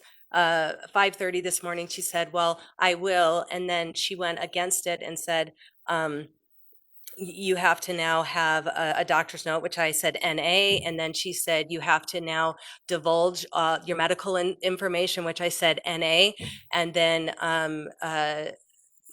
so we're allowing people like Angie Johnson at Mountain West Montessori to determine whatever she wants to do. And at this point in time, I am now going to, after talking to Corinne, probably spend my money on an attorney because Jordan School District, they turned off their phones. Both of them just go into busy. I called the Utah Charter. Nobody answers. I put a report into the school district, a hotline, and I don't know what's happening with that, but I also had someone try to do it online, and then it says won't submit. And so us as parents, us as in the school, like we're all scrambling. This is taking all my time and energy, and my kids aren't in school. And now I'm going to take them tomorrow, and I am going to hope that because they won't accept these mask mandates, and she said she would accept it, that they'll be the only kids, and now I'm going to have to deal with the shaming. And I'm an LCSW, and that is unacceptable to me. Thank you. Madam Chair, can I make a friendly suggestion to the Yes, chair? you haven't spoken yet, correct? And you haven't spoken either. I was going to suggest that the woman in the back of the line be the end of public comment tonight. Okay, that's fine. Hi, I'm Lisa Hamill. I'm from Murray. And like the one gentleman said, wow, this is kind of a little intimidating, partly because it feels so important. I've been sitting watching, and I've noticed, I'll bet Mr. Snellgrove has touched his mask about 200 times minimum. At least. At least, okay? So have you, Laurie. I mean, it's like everybody is, okay? You guys probably realize that the second you touch it, it's contaminated. Okay.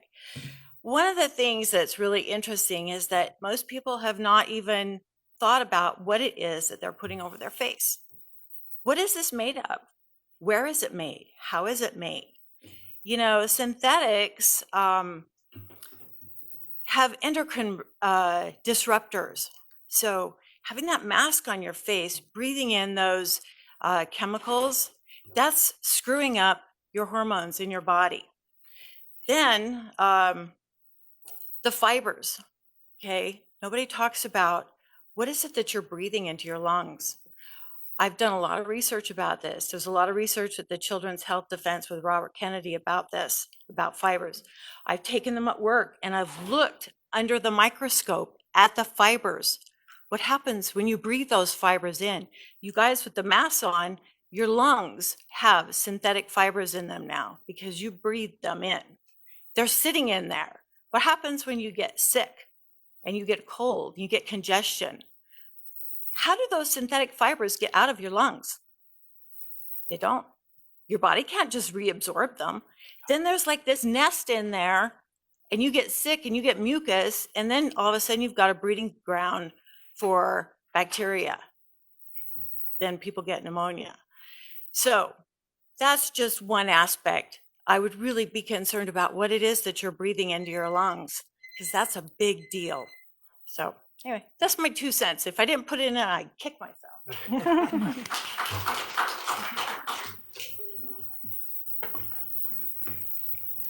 My name is Laura Evans and I live in Sandy. Thank you for hearing me and thank you for being here. My boy's here with me. He loves to come to these things because he's learning and growing in what? A republic, right? He determined that he wouldn't wear a mask to school, and so he respectfully declines when they're offered to him. And bless him, right? Because so many other children have suffered by being punished by not wearing one. 2 other children in his class now have dared to not wear their masks. They have exemptions and they dared to take their masks off because of his bravery. My daughter, on the other hand, I was home with today because she said, I don't want to go to school and wear a mask. They give her headaches. She has glasses. Those of you, you know that, the glasses and the mask thing. Oh my, right? Anyway, I was reading a book that she was given from school. It's called The Boy on the Wooden Box. And it's about a boy who was in Poland when the Germans came. I was reading the things that had happened to him. I've also read Schindler's List. She wants to read that next. And I was reading the things that happened to the Jews, right? They had friends who were their friends, and of a sudden, they were no longer their friends. His friend would spit on him now, whereas they had played happily together before. And inside of me, I realized these are the kinds of things that are happening to us now. And I'm very concerned about the differences that are being generated through mask mandating, vaccine mandating, and the unity and the union that we have enjoyed so freely in our families and with our neighbors that are now being torn from us because of these differences. Whereas once we were allowed our differences, and yet in love we still abided, and we are struggling in that way, as I'm certain you see. I'm grateful for your service. I'm grateful that we have this wonderful land to live in. And I pray every day that you will behold the freedoms that we enjoy in this wonderful place.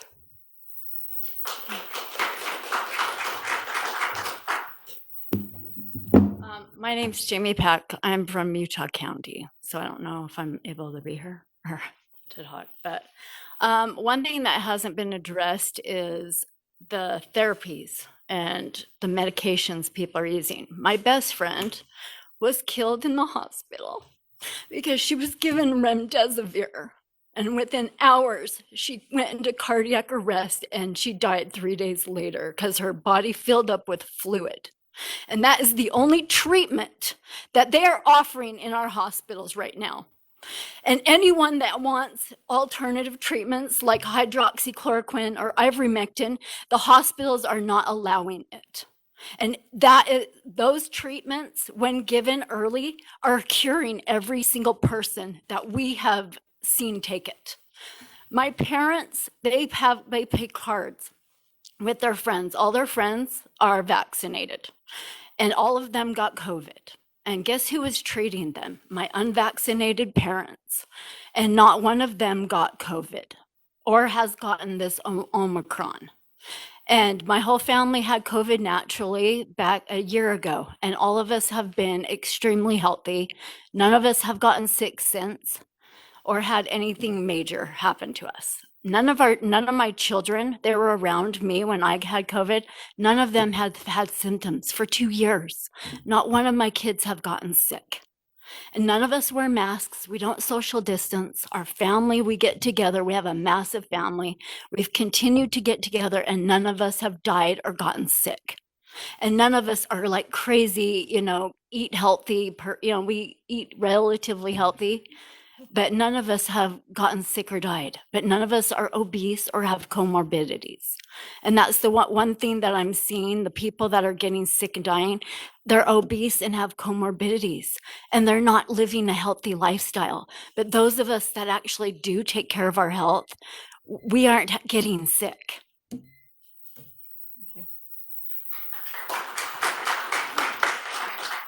Sorry for going again. Jeff Steele from Blodgett. I just wanted to quickly read from the Salt Lake County COVID dashboard about the cases in schools, because I feel like there's a lot of misunderstanding of whether masks are helping in Salt Lake district versus others. And right now there's 388 cases in the last 14 days in Salt Lake City School District. That's 1.5% of the overall school population, so really low. That's good. But in Jordan School District, where my kids go, there's 760 cases. That's only 1.3% of the overall school population. So my question is, if masks are working in schools, why aren't they working? And that's the problem, I think, with this mask order, is it really needs to exempt kids in schools, because that's what the data is showing us. The problem with this mandate is it doesn't seem to really take into consider a lot of these nuances in the data and the different populations and how the risks affect different people. And if our government could provide more of that data that makes sense with reality, then I think more people would be willing to comply. Like if this mandate was only for adults, I think people would maybe make more sense of it, because that's where the risk is. But Salt Lake City schools are not really benefiting from these mask mandates. So why are we continue to put these masks on kids? So thank you. Yeah.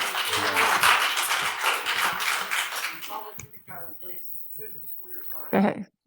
Fifth time's the charm.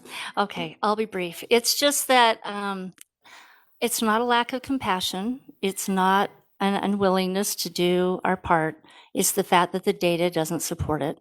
For example, today in the hospital, there are 579 confirmed COVID cases. 178 of those are in the ICU. A year ago, there were, on January 2nd, 2021, there were 510 in the hospital and 158 in the ICU. I've taken a picture of the coronavirus.utah.org kind of main page almost every day for over a year and a half. When Angela Dunn and Mayor Wilson put the first mask mandate into effect, and we were hearing that the hospitals were overrun and that we had to do this because it was getting urgent, there were about 200 people in the hospital with coronavirus and less than 100 in the ICU.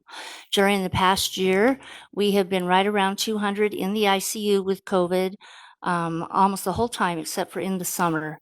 Now, if masks really help to prevent the spread, we wouldn't have had the big surge in January, January of 2021, because that's when we had the most compliance. So if we're looking at the mask mandates and their effectiveness, and we're looking at who we're protecting, knowing that the median age of death in Utah for COVID is 76, and that 91% of the people who die of COVID in Utah are considered high risk, which was age 65 plus one or more comorbidities, I think. We have to be logical. We have to look at data. People who say we're ignoring the science are not looking at the data. If we had a big surge when everyone was masking, and then it came way down over the summer, and then Salt Lake City School District doesn't have any different numbers of students getting COVID than we do in Jordan School District or Granite, which I look at that and take pictures of those too. It's not consistent that masking makes a difference. So then it becomes a control issue. And that has been my problem. And I just think we need to look at the data and not call the science that I haven't seen anything that's, the science has become like a trademark, but the data does not support the masks. And Thank it you. certainly doesn't support it for children. I mean, the average age is 76 of death in Utah. Anyway, thanks for your patience. You did great. Thank you.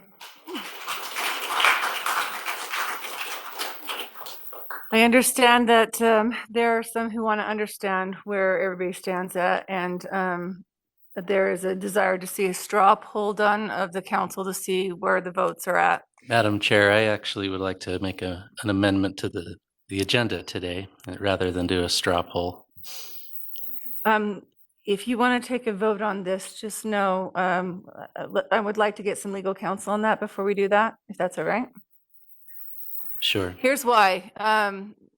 Let me turn to Mitch here really quickly. He'd like to amend the agenda, and it's my understanding, so let me make sure I'm understanding what you're planning to do. You would like to add a vote on this issue to the agenda right now. Is that not correct? Yes, I would like to amend today's agenda to include a new agenda item, which would be a vote of the council to terminate a public health order. Okay. Mitch? I'm happy to second that. Okay. Go ahead. And we're good with that. I just want you to understand a couple things that are coming up here because there is a legal reason why I wanted him to explain what's going on next, okay? Thank you. Madam Chair, here is my understanding of Salt Lake County ordinance and the Utah Public and Open Meetings Act.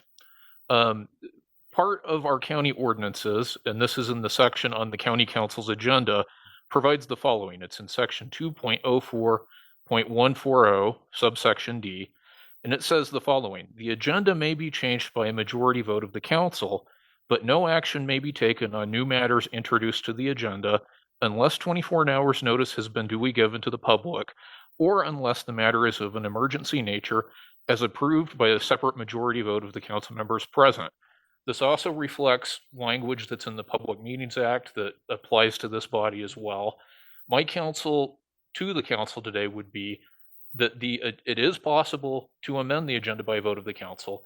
If you want to take a vote on an item today, you would have to also take a separate additional vote indicating that it's an emergency. And that would have to be a finding that would be made by the majority of the council as well. The problem with doing so, or at least the limitation on doing so, is it would create potential legal issues. It would give, if the motion were to pass, it would give anyone who wanted to oppose that the ability to challenge, one, whether it was actually an emergency action, and two, whether we fully complied with the Open Meetings Act.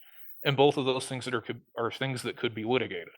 Alternatively, the council could decide to bring this matter on another council agenda. It could set an additional meeting. There are ways in our agenda to provide for that. The choice is yours. But my understanding of what Councilman Alvord is proposing would require the council to take 3 votes. First, a vote to amend the agenda. Second, a vote to say that what the council would be doing is of an emergency nature. And then third, a motion to actually vote on the order of restriction that was issued last Friday. That's exactly right. And if I could paraphrase, Mitch, and you'll correct me if I say this wrong, but it is the council who determines if it's urgent. It's the council who declares it's an emergency. We have this in statute. I have it here that we can decide this is urgent, and that's our prerogative with 5 votes. And so, Madam Chair, I would move that the council amend today's agenda to include a new agenda item, which is a vote of the council to terminate a public health order of constraint issued by the Salt Lake County Health Department on or about January 7th, 2022, in response to a declared public health emergency. If this vote to amend is approved, I intend to make a subsequent motion that the council recognize that this vote is an emergency action under Salt Lake County Ordinance 2.04140D, which would allow the council to take a vote today. This would be followed by a main motion to terminate the public health order of constraint pursuant to Utah Code 26A1-114.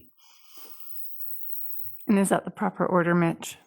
That would be the first vote that would need to be taken is whether the council wants to amend today's agenda. Okay. Second. I have a motion and I have a second. Any discussion from the council members? Madam Chair, I don't know what the outcome of this vote tonight will be, but I just wanted to mention to everyone that came tonight that my faith is restored. You know, this will be one vote. This will be one moment in history. But the people are active. The people are alert. They're aware.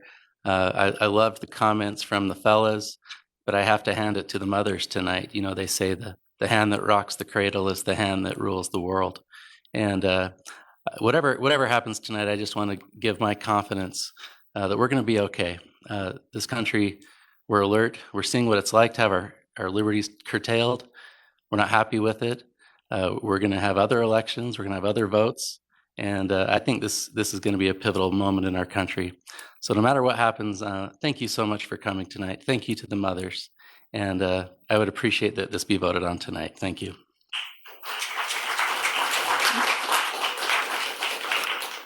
Any other council members? Okay, I'll call for a vote. Let's do a roll call vote, please. Councilmember Snellgrove. This is to add support it to the support the agenda. motion. Amend the agenda. Yes. Councilmember Bradley.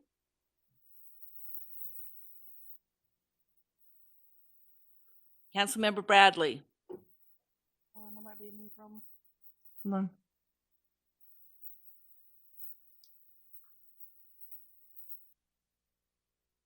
Can he unmute?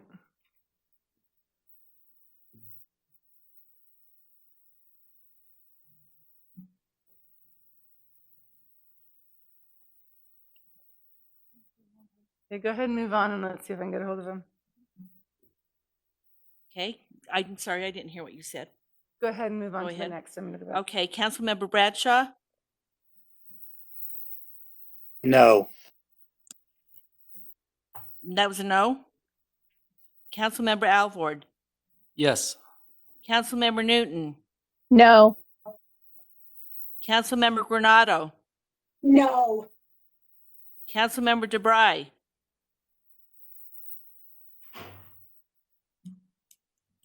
Councilmember DeBry. Okay. Councilmember Theodore. Yes. Councilmember Stringham. Yes, I'll allow it. Okay, so I have two that did not vote. Okay, what are the tallies right now? Okay, we have 1, 2, 3, 4 yeses and 3 nos. Okay, it passes. It's on the agenda. Madam Chair, I now move that the council recognize that this vote is an emergency action under Salt Lake County Ordinance 2.04140.d, which would allow the council to take a vote today. Okay, you have a motion recognizing that it is an emergency. Can you give us background on why you think that qualifies as emergency? This is a mandate that came on a Friday night. It affects virtually everyone except for those under the age of 2. There are schools that have to make plans. There are businesses. There are masks that need to be ordered. I can't think of anything more urgent other than maybe a boulder sliding down a mountain about to hit the city. This is very urgent. I think we could easily make that case. Okay. Second that. Okay, I have a motion and a second. Go to discussion. Council members, you're welcome to discuss this at this time, whether you feel that this is an emergency or not.